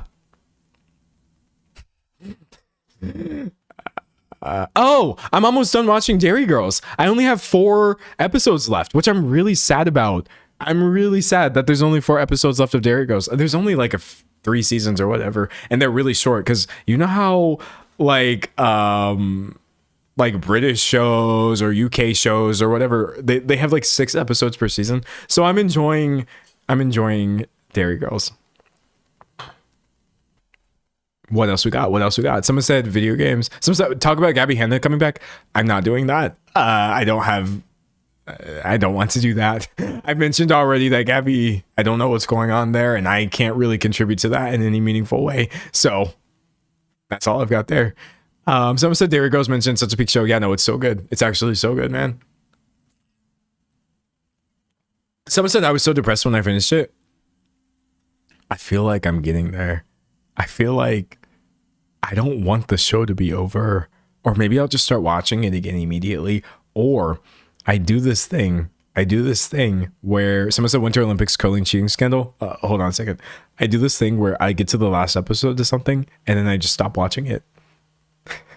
I'm like, I love this show so much that if I stop watching it, I will officially be done with it. So I will literally I'll be like, you know what? I'll watch the season finale later. And then I'll never watch it. I'll be like, there will always be a season finale or a series finale of this show waiting for me. The show never ends if you never finish it. Someone said same. Yes, I absolutely do this. And sometimes I do this with video games as well. I recently did this with Tears of the Kingdom, where hours and hours and hours and hours and hours put into this game, tens of hours, and I was like, God, I love this game. I just don't want Tears of the Kingdom to end. And then I was like, but it doesn't have to. I can just stop playing. And then I just stopped playing. So Tears of the Kingdom is always there for me to finish whenever that winds up happening. But I'm probably never going to beat Tears of the Kingdom. I just don't want to do that, because in my mind, even though you can literally keep playing, but in my mind it like ends, and I'm like, I don't want TOTK to end. No, the show never ends. Someone said me with Lost. Yes. Someone said, what is Dairy Girls about, and do you recommend it? Yes, I recommend it. It's a teen comedy about these students in Ireland, Derry, in the 90s, the first part of it happens during a historical period called the Troubles, where there was a lot of military activity in their small town and stuff like that. And it sounds like really serious and stuff, but it actually manages to be funny. One could argue that Dairy Girls is kind of about finding joy during really dark periods. Actually, I would say Dairy Girls is low-key a study of how the hell do you continue your life when horrible things are happening outside. And that's why it's actually wound up meaning a lot to me recently. It's really like, I'm just like, oh yeah, you do still gotta run your family or go to school or have your job or work in the store or do whatever. I don't know, like, it's really nice. I really appreciate it that it's not just like a purely historical look at a serious period in history. It's very interesting. Anyways, someone said Lost is American history, for being honest. You know, I've never actually watched Lost. Somebody said any update on Caleb Hammer, you'll have to get that from Caleb Hammer himself. From Caleb's mouth to your ears. Reading. Someone said, I'm currently still watching Doctor Who, the classic era. I love it so far, kind of hyped for the newer era. But there's so many eras. The reason I never watched Doctor Who is because I'm scared. I'm scared to watch Doctor Who because I don't know how to watch a show that has that many different doctors and that many different seasons. It's a no for me, dog. New Backrooms movie by A24 coming out in March. Yeah. That looks really cool. I liked the trailer for it. I'm not even like a A24, or that's not what I mean. I'm not even like a Backrooms kind of guy where I'm just like, oh yeah, I follow this. I don't really follow the Backrooms at all, but I know what it is. And the idea of it getting a weird, odd horror film. And so far, the first trailer has seemed pretty true to the source material. I'm excited. It looks really neat. D'Angelo, what's your favorite mountain? Probably Everest, because that's the one that, like, as a kid, you're just like, oh, Everest, the tallest one in the world. I think Mount Everest is the tallest mountain in the world, right? The tallest above ground mountain. Tallest mountain in the world minus AI. Yeah, is Mount Everest for sure. But they have other mountains that are technically taller. Yeah, there's one in Hawaii. Because if you start from the base of the ocean and go all the way to the top, it is objectively larger than Mount Everest. But it's actually talking about what is the highest, mountain. So I don't know, maybe that one. Someone said basic answer. Well, do I look like a geography? Is that geography? Yes. Do I look like a geography kind of guy to you? I don't know, man. I can't name like my top 10 favorite mountains. Okay, hold on. There's like Fuji, Everest, Vesuvius. Is that one still a thing? I know it kind of popped off at one point a long time ago. I don't know my mountains, man. What can I say? Anyway, someone said above water. Oh, I probably said something wrong. Someone said it's geometry. Yeah, I don't know about the study of numbers and rocks. Anyway, someone said I got here just in time for the geo convo. Oh, sorry. You are not going to get a solid geography convo for me because I'm so bad. I can barely name the different kinds of features that occur in, like, I know what a waterfall is and I know what a valley is, but do I actually know what a steppe is? No. Do I know what moorlands refer to? Not really.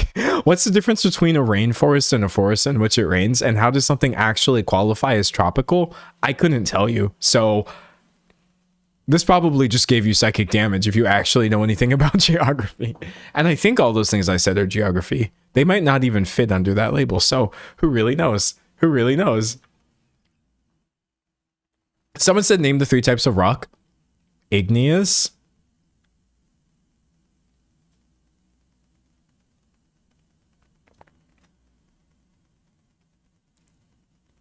I don't know. Are there, wait, what would the other types be? 3 types of rock? Not rock music, but like, oh, igneous, sedimentary, and metamorphic. Okay, here's the thing. The reason I was able to say igneous immediately is because when I was 5, and the first time somebody told me, oh, D'Angelo, you have to learn the 3 types of rock, I was like, well, which one sounds the coolest? And it was igneous. So I was like, okay, that's the only one I'm going to remember. So I forgot about metamorphic rocks and sedimentary rocks. I just deleted those from my memory. And I kept the one that sounds the coolest. So igneous is actually the only type of rock. The other ones are just Timu knockoffs. Someone said, hi, I just got here. Hi, I'm discrediting geology. Don't listen to me. I'm so... God, I could just be so dumb when it comes to these things. I really don't know. Now, I could name... You know what? There are other kinds of rock, though. Because there's like...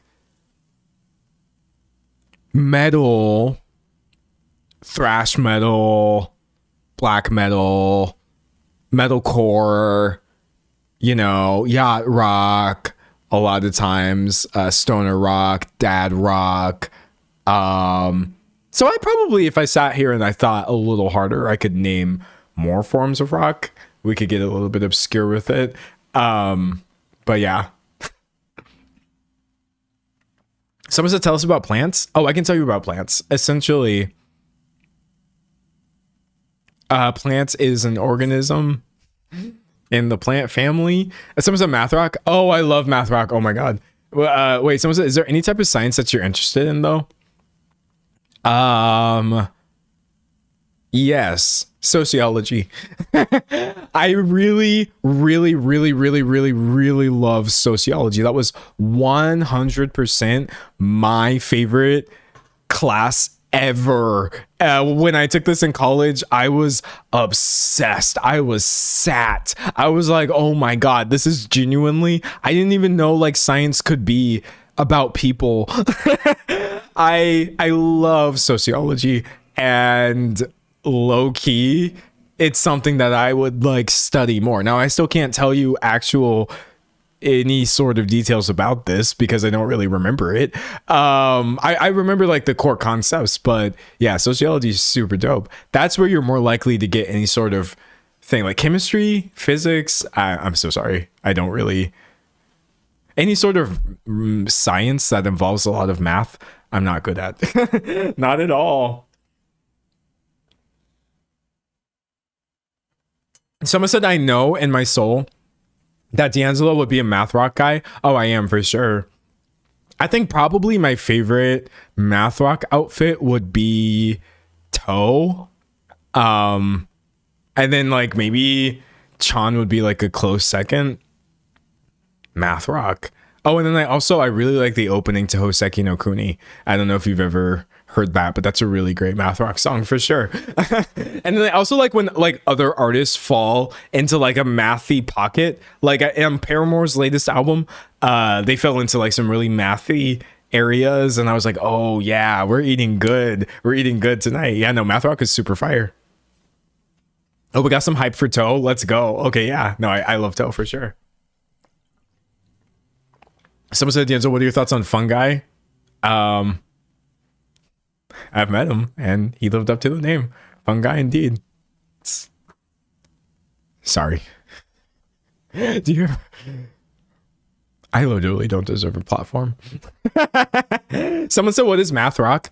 What is math rock? I guess the simplest way I could describe it is it's just rock that uses a lot of irregular rhythmic patterns as well as complex chord progressions. Maybe that's one way of describing it. I'm sure there's a much better way of describing math rock than what I just said. Math rock. Let's see what Wikipedia says it is.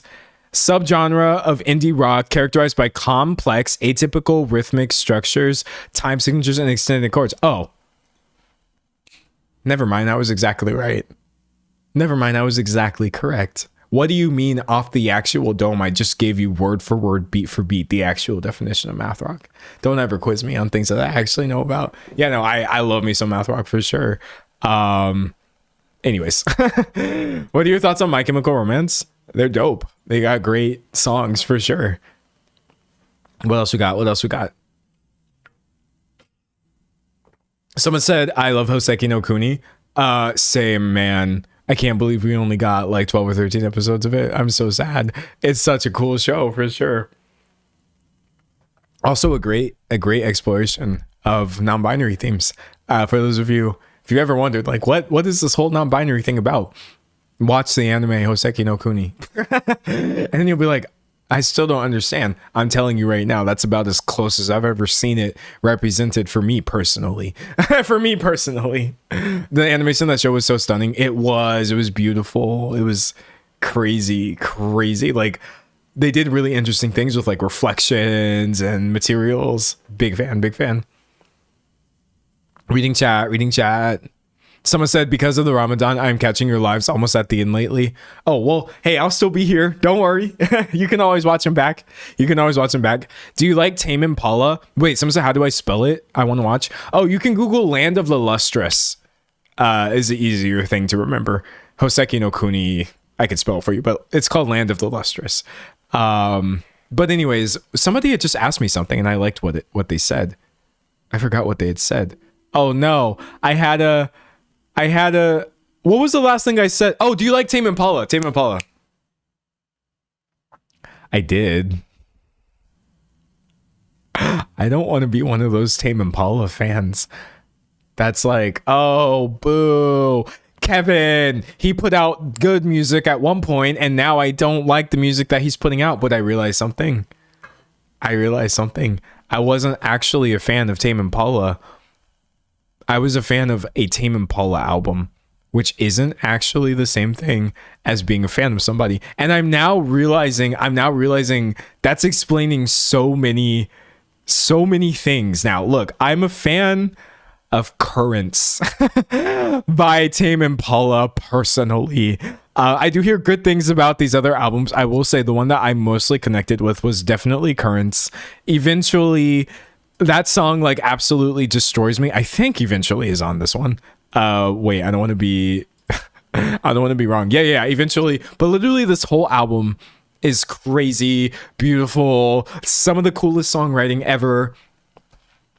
So I listened to Currents by Tame Impala and I'm like, yeah, of course I'm a Tame Impala fan. Dude made like one of the greatest albums of all time. And then I listened to some of this other stuff and I'm like, oh, that didn't really hit. And then he puts out Deadbeat, a very unfortunately titled album in my opinion. Where's the actual Wikipedia page for Deadbeat?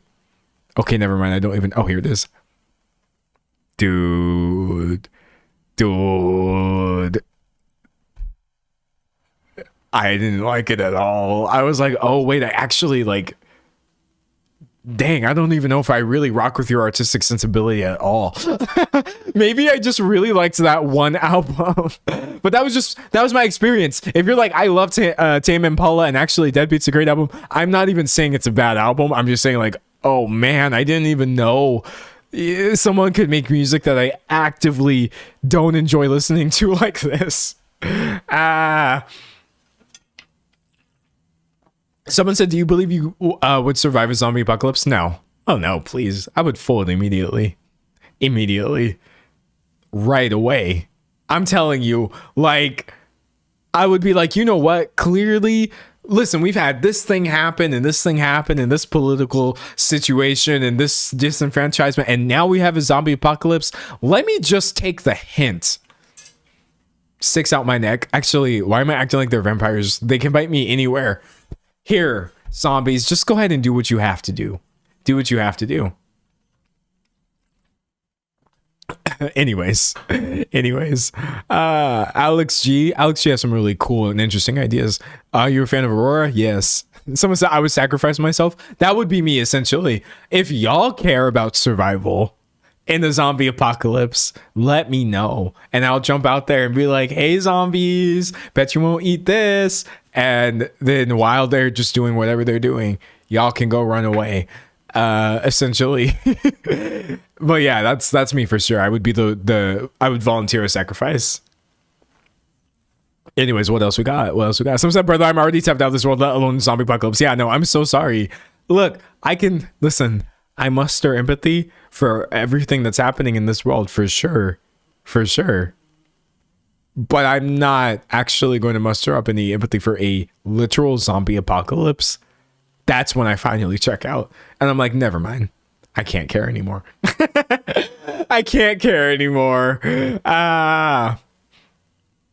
Anyways, what else? We got? Someone said the fear in your eyes. Yeah, no, dude, they would get me immediately. It's a no for me, dog. It's a no. Sometimes I don't open the door, so it might take a while for me to notice there's a zombie apocalypse. Oh, so you would be that person where you have this group of people knocking at your door. It's like 5 or 6 ragtag people. And you're like, what? And they're like, please let us in. There's a zombie apocalypse. And you're like, what? And then you let them in and they're like, oh my God, you have resources, and they can't believe it. And then you notice like one of the people who came in, they're walking kind of weird. And you're like, what's going on? And they're like, oh yeah, I kind of hurt my leg a little bit. And you're like, oh, okay, that's strange. I mean, just kidding. That's fine. And so everything's fine. And then, just like Brody just starts walking weirder as the days progress. And you're like, yeah, no. Like You're so zombie coded in the way that you're walking right now. And Brody's like, dude, it's fine. I could not possibly be more human. I've literally never been more human than I am right now. And you're like, okay, Brody's not a zombie or whatever. And then it's day 7. He's turned all of y'all, spreading. Like, that would be you probably. I just made a whole story. The CW? We don't need the CW. I can write terrible television myself.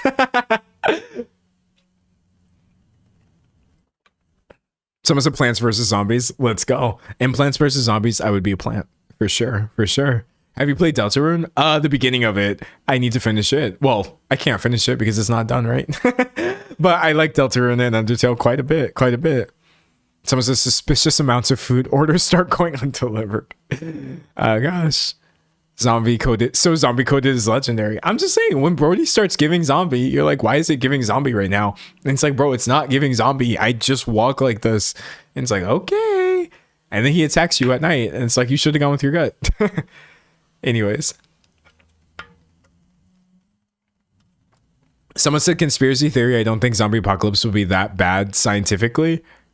Well, I don't know. It depends on how we manage it. It depends on how we manage it. What else we got? This is a rapid fire yap session that you're getting. Rapid fire. Wait, let me check my topic list and make sure that I actually covered everything. OpenAI, what's happening in Iran, the driver's license stuff in Kansas, Paramount Steel, I voted, Scream 7. Yeah, okay, cool. Anyways, what else we got? Someone said, are we talking about Brody Jenner being a zombie? Is there a Brody Jenner, or did you just make that person up? Is this another Jenner? What? Is this like, is he actually like related? Oh, is he like a Jenner? Keeping Up with the Kardashians? What? Where did this one come from? You literally just made up a Jenner and then manifested this guy into existence. How many of them are there? What is he? What is his? He became a stepbrother to Courtney, Kim, Chloe, and Rob. What? Oh, okay. Because his parents, Caitlyn Jenner, remarried. Oh, okay. Sorry. I do not understand the structure of this family, but I'm sorry. You literally made this guy up.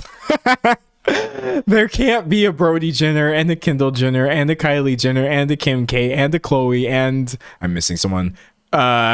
Whoever else I just missed right now. It's someone said genuine reaction. Dude, I'm being so for real. I have never, ever, ever heard of Brody Jenner in my life. Not even once. Hold on. What has he done?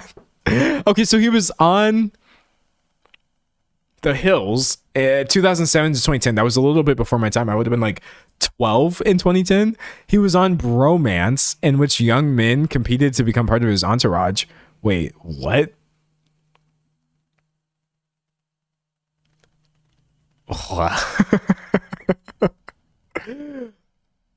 What? Bromance is an American reality TV show that originally aired in 2008, only lasted for a couple months. Considered by many to be one of the worst and most ridiculous shows in television history. It focused on Brody Jenner, who enlisted 9 men to compete for the opportunity to win a close male friendship with him. This isn't real. There's no way that this actually exists. One of the Kardashians had his own TV show where a bunch of dudes were competing essentially to be his bestie. This is not. On February 2nd, 2009, it was revealed on air that Jenner had chosen Luke Verge, ? As his new best friend. Along with Jenner's friendship and a spot in his entourage, Verge won a 1-year rent-free stay in a fully furnished penthouse in downtown LA and a new Scion. This is literally not real. Has anybody ever watched this ever? Oh my God. Okay, so reasons for elimination. I'm sorry, I'm spoiling the hell out of this. I don't care. So the first guy gets eliminated for being gay? Oh nah. The first person you eliminated was the one gay dude? Okay, so they made sure they were like, Michael has to go. It says he felt he had nothing to contribute to the constant sex talk going on in the house, and was disappointed it wasn't like those. He withdrew. Oh, he left. Oh, he left. Oh, he left. The vibes must have been rancid. The only little bit of LGBT anything that you had going on there, he was like, nope, it's a no. And then one by one, Brody just eliminates all of these dudes competing to be his bestie. Wait, I need to see these people. I really, really, really need to see this. Bromance. What was the year? Dude, 2008. Bromance, 2008. Lineup. Where are these dudes? Image. Are these the ones?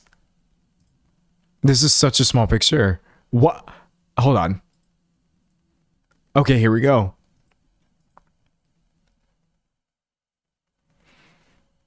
Nah. It's a no for me, dog. It's a no for me. Something is awry. Something is deeply awry with this setup here. This is so funny. Okay, wow. Anyways, I will get over this. But I just can't believe that this existed. Not only was there another Jenner, but he had a reality TV show where a bunch of dudes competed to be his best friend. That's so funny. Someone said, congrats, chat. We've given D'Angelo brain rot. No, I'm like, I feel a new fixation developing, and that's always a dangerous thing. This show doesn't matter at all. This show does not matter.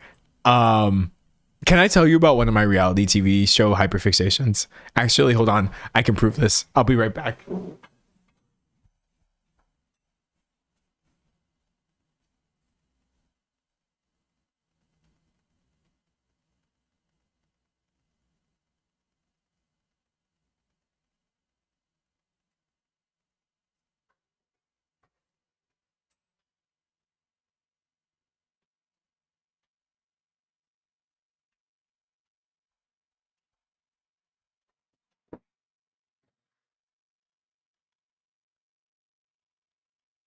Okay, it's getting green screened out because it has grass on it.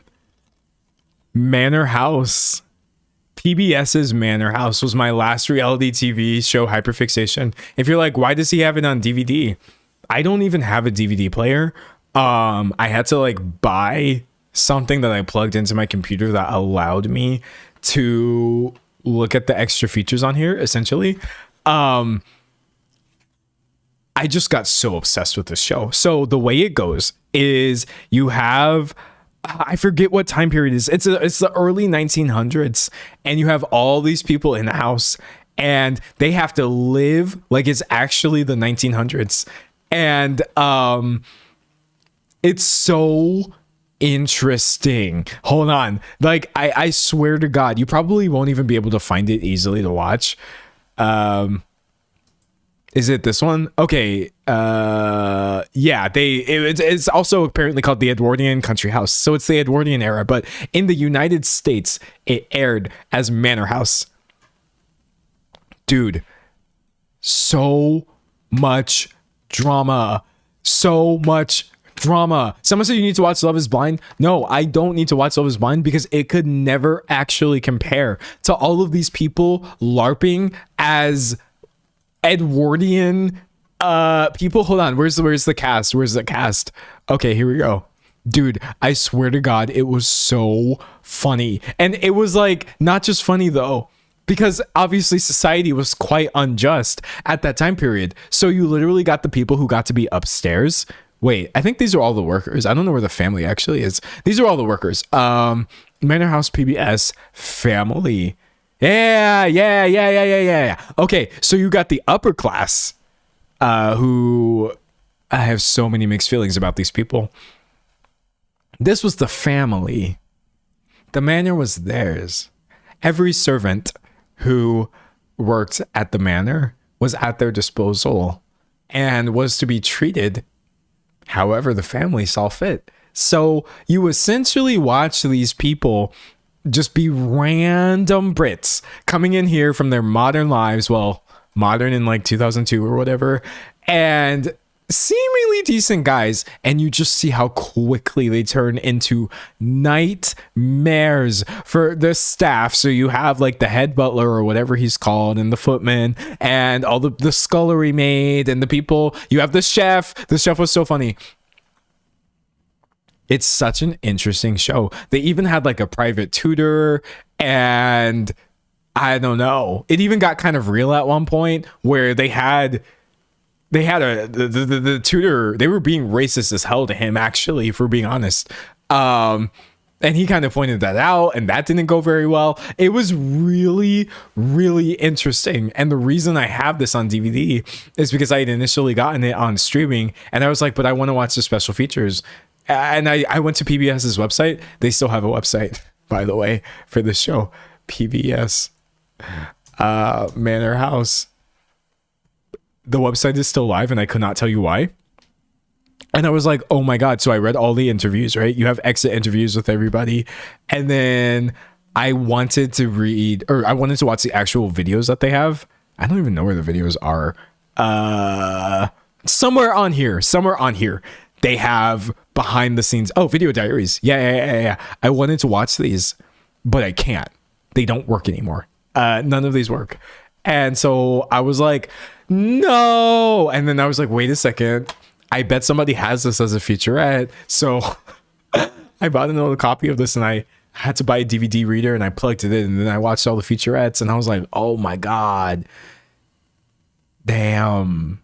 It's such a good show. Someone said the website is such basic HTML. Well, to be fair, the website is from 2003. Okay, this website is older than a lot of people in chat right now. To be fair, it's a very, very old website. But yeah, no. And then I had an idea. I was like, it would be really, really funny to rip everything off of this show, delete all of the narrator's commentary, because there's a narrator explaining like, now the family is going to have a ball. And I was like, oh no, there's potential here. I could strip away all of the PBS commentary and just put my own commentary over this. I could turn this into one of the greatest commentary videos of all time. I would catch a copyright claim like nobody's business. It would be horrible. I probably wouldn't even really make money on this video unless I got it sponsored, which I would try to do. I was like, I have always felt, and part of the reason I became so obsessed with the show is because I felt like there was another story underneath the story.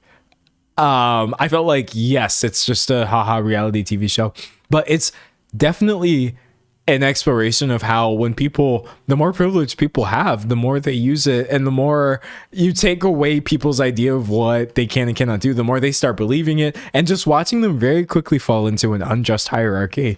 I was like, this is fascinating television, and I would very much like to transcribe everything that is said in the show, re-edit it my own way. I would have to do essentially a developmental edit, recut it, probably reorder a lot of it, and then just explain like, okay, this is my version of Manor House, and I purposely edited it to tell a point here. I want to do that so bad. That's part of the reason I have the DVD. I'm just like, that would be such a good video. But anyways, someone said PBS fundraiser. Well, it would go so hard as a fundraiser for PBS. Actually, that would be so interesting. Anyways, enough about that. Sorry, that's like so obscure. And also that's okay why I can barely watch reality TV nowadays, because I'm just like, oh, it's not giving what I wanted to give. No. Anyways, someone said you could put it on that Dave channel. Nah, I would put it on my main channel. I think my last video that I put out was about Spy Kids. I would absolutely follow up a Spy Kids video with a video about Manor House. I don't care anymore. I truly don't. Anyways, someone said spoken like a sociology fan. See, all my interests, they be like overlapping. They be connecting a little bit. Talk to your local station. I support my local station, actually. Not to brag, not to brag. But I support my local station. You know how they say like, oh, this is thanks and possible to viewers like you. They talking about me because I be supporting my local PBS station, and that's on period. Someone said Spy Kids. Oh, have you never seen my Spy Kids video? Oh, okay. You specifically who said Spy Kids, yo. What you need to do. You need to go to youtube.com slash D'Angelo Wallace, or just Google my name with my last name, which is Wallace, and go watch this. The disastrous decline of the Spy Kids franchise. It's a really, really, really long video. It's an hour and a half. Bro, I'm telling you, it's fire. I'm telling you right now, it's fire. Look, you may agree with me. You may disagree with me. You may be like, oh, this is so good. You may be like, oh, nah, D'Angelo's wrong. He's wrong about Spy Kids. I don't agree with what he's saying, but listen. I worked my behind off on that video. I wrote like the clock was ticking. Okay, I really was like, this is gonna be such entertaining content, man. So yes, please go watch my Spy Kids video if you have not seen it and you like Spy Kids. You're gonna live for 90 minutes. You could either watch Spy Kids 1 or my whole video about the entire franchise. God, I had so much fun making this video. Oh, this is me gaming at the end of the video. People are always asking me like, oh, D'Angelo, you should play a game. We want you to play a game. Yeah, it even has a part at the end where I find, wait, okay, hold on. I find the old, okay, I'm mostly talking over it. I find the old Spy Kids Game Boy game. And I play that a little bit because I went hard with like trying to create a vibe. I got the Game Boy game. I got all the Spy Kids like novelizations. I read one of those. I couldn't read all of them, if I'm being honest. I went and found the Spy Kids comics. Did you even know they had comics? I didn't. I had to go to like this random person's blog who was like, or like it was a random wiki page where somebody had collected the comics and we read some of those. We talked about like box office trends and CGI and stuff like that. Like, and this was actually one of the first times that I made a video purely about something that I actually enjoy. I actually enjoy Spy Kids, and so yay. It felt nice to talk about something that I like. Now, of course, you watch the video and you're gonna be like, he hates it. You're gonna watch the video and you're gonna be like, what? Why did he make this video? He just seems to hate everything. No. This is how I love things. That's what I want y'all to understand. This is how I love media. I don't enjoy media by enjoying it. That's never been the case. For me, the sign of something that I truly love and have been affected by deeply is something that I could name every single awful thing about it off the top of my head and could do so for an hour. That's how I feel about Final Fantasy. Yes, I like Final Fantasy as a series, but I hate Square Enix so much. They're just awful. They're so bad at certain things that you think they would have gotten better at. How can you not be better at this when you were on the 16th game in your franchise? Like, I think things that I just enjoy a little, or if I enjoy something, then you're going to get really positive commentary from it. But if I love something, I'm going to sound like the biggest hater. And that's me. Someone said Twilight fans, no, you can only hate if you love. Exactly. That's how I feel about Sonic the Hedgehog. Listen, I love playing Sonic the Hedgehog games. I have since I was a kid. One of my favorite characters. But listen, Sega is just the worst ever. They're so bad. So many horrific games that Sega has made. Like, y'all actually need to be held accountable, which you would be if I stopped buying these horrible games. I'm definitely in like a love-hate relationship with the Sonic the Hedgehog franchise for sure. Also, did y'all know who is like the current voice actor for Sonic? Images. Roger Craig Smith. Okay, great. Did y'all know Sonic used to be black? Did you know Sonic used to be black?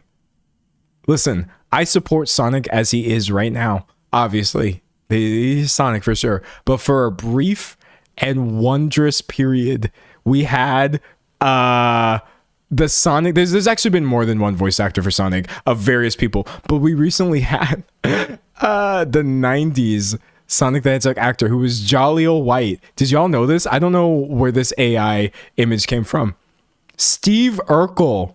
I'm being so for real right now. Steve Urkel. This is hype. This is hype trivia. Steve Urkel, aka Jaleel White, voiced Sonic for a Sonic the Hedgehog show. I think it was called Adventures of Sonic the Hedgehog. Yeah, 1993. Okay, so like the show itself is not really that good. It's like a fun show. It's not amazing television or whatever. But Jaleel White's performance of Sonic the Hedgehog in this is so iconic. And I'm telling you, he sounds black as hell. You're like, that character, he black as hell. No, it's such good content. I'm telling you, Black Sonic in the 90s was just different. Now, again, he's had other voice actors and they've been various, races, black, not. I don't actually think race matters in that capacity. I'm telling you, he was actually genuinely black for a split second. He really was. Ain't nobody else would have delivered the lines the way that he did. There was just something different. It was great. It was fantastic. Someone said, how are we back to Jim Carrey? We kind of are. I opened the stream talking about Jim Carrey, and then we go all the way around the world with all these topics, only to land back talking about Sonic the Hedgehog, which is so funny. Someone said, what are you calling the actor? Jaleel White. Or maybe I'm mispronouncing it, but I don't think I am. No, Jaleel White. He's fire. But yeah, someone said he was a proud blue-black hedgehog. Yeah, no, he was great. Someone said, what did Binger reveal to end February Urkel Sonic? Yes. I support all Sonic the Hedgehog actors. I think they do a great job. But for a split second, the way I see it personally, listen, this is advanced theory. I need you all to work with me right now because this is going to start sounding out there, but I'm being so for real right now. Spider-Man does whatever a spider can, right?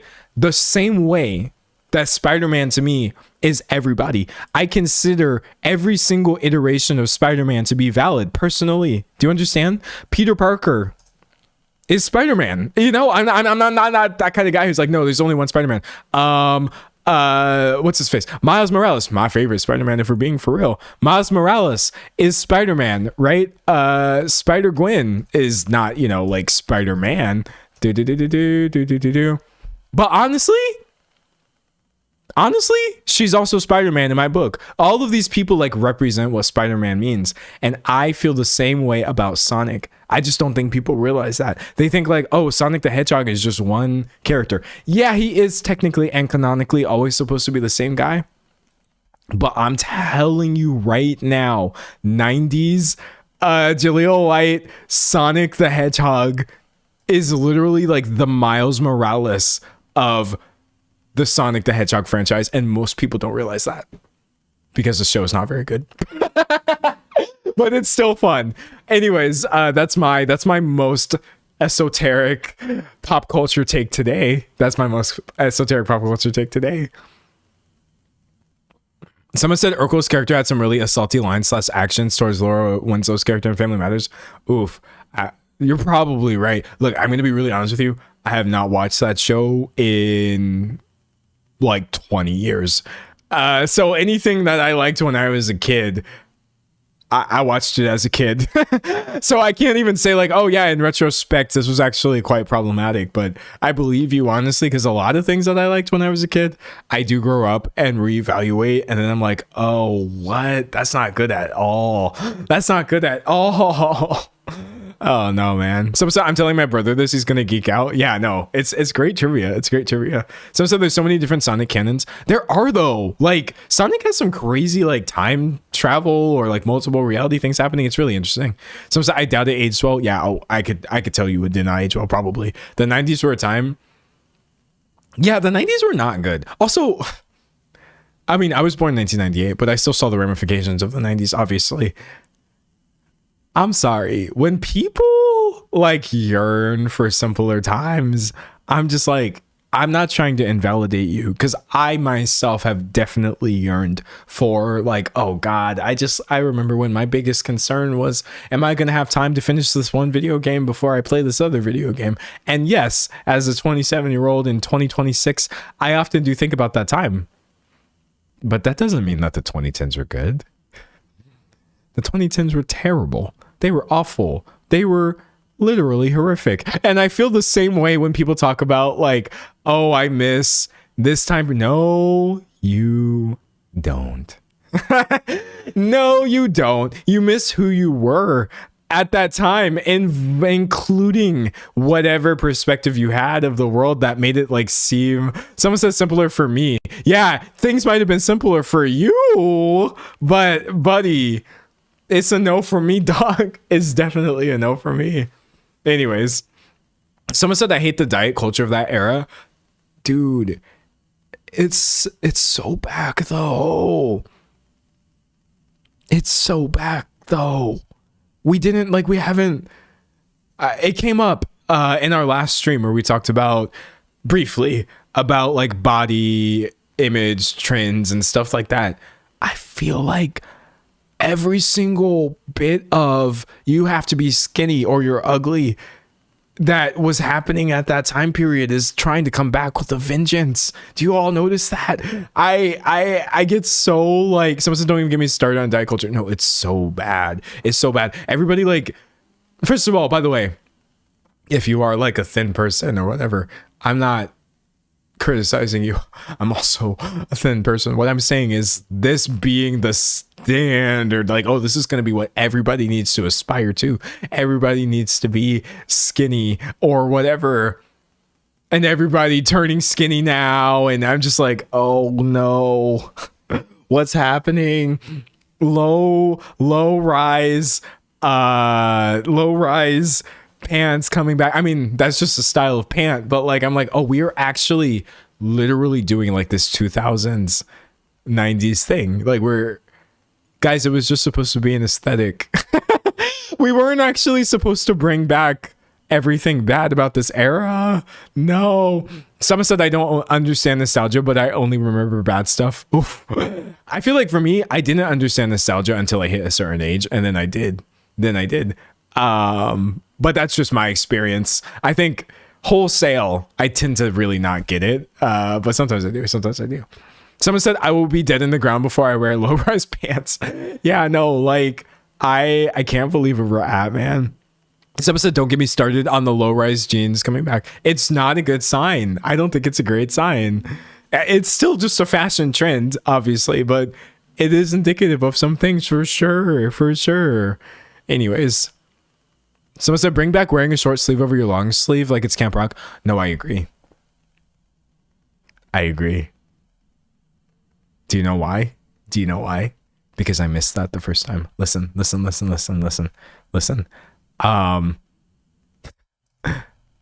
We pulled this picture up last time too. I don't know why my last stream was such a good precursor for this stream. Eddie over here, Eddie boy, in his t-shirt thrown over a long sleeve t-shirt. When this was a trend the first time, or the last time that it was, like 20 years ago, maybe not been that long ago, I wanted to dress like this, and I had all the materials. I was like, okay, I have my long sleeve shirt. I'm gonna pull out my winter clothes. My mom would always like separate our clothes. Like, okay, winter time you wear warmer clothes. Summertime, here's all your t-shirts. So I went and I got my long sleeve, and then I put on my t-shirt over this, and I was like leaving, and she was like, "Where do you actually think you're going dressed like that?" And I was like, "What?" And she was like, "We're in Texas." And I was like, yeah, but like I was watching Disney Channel and I don't know who, probably Zach and Cody were dressed like this. Like, no, mom, like this is something that people are doing. And my mom was just like, you are going to burn to death, essentially. And she was right. I would have been too hot. I would have been too sweaty. I was trying to do this essentially in the summertime and it wasn't smart. But I realized something growing up. Sometimes you got to burn up to be hot. You understand? That's the thing. That's the knowledge that I was missing.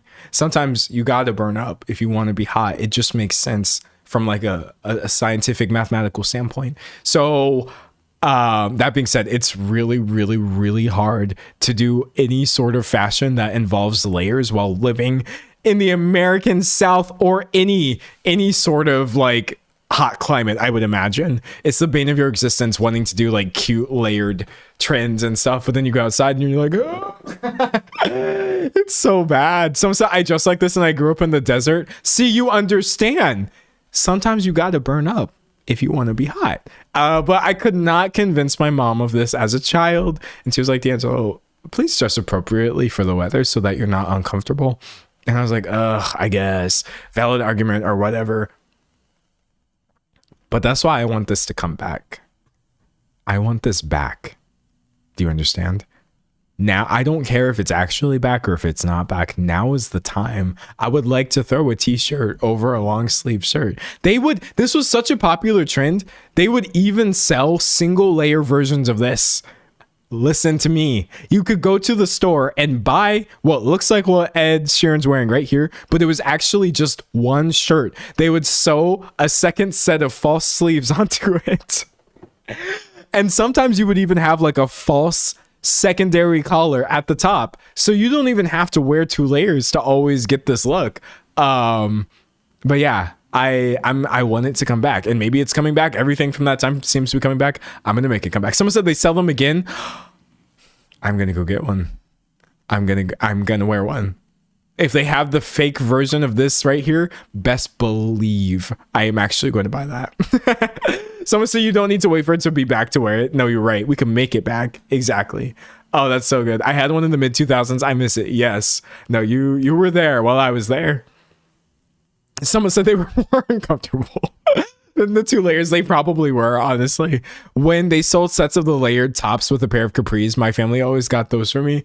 Dude, what was with layers in the 2000s? What were we doing?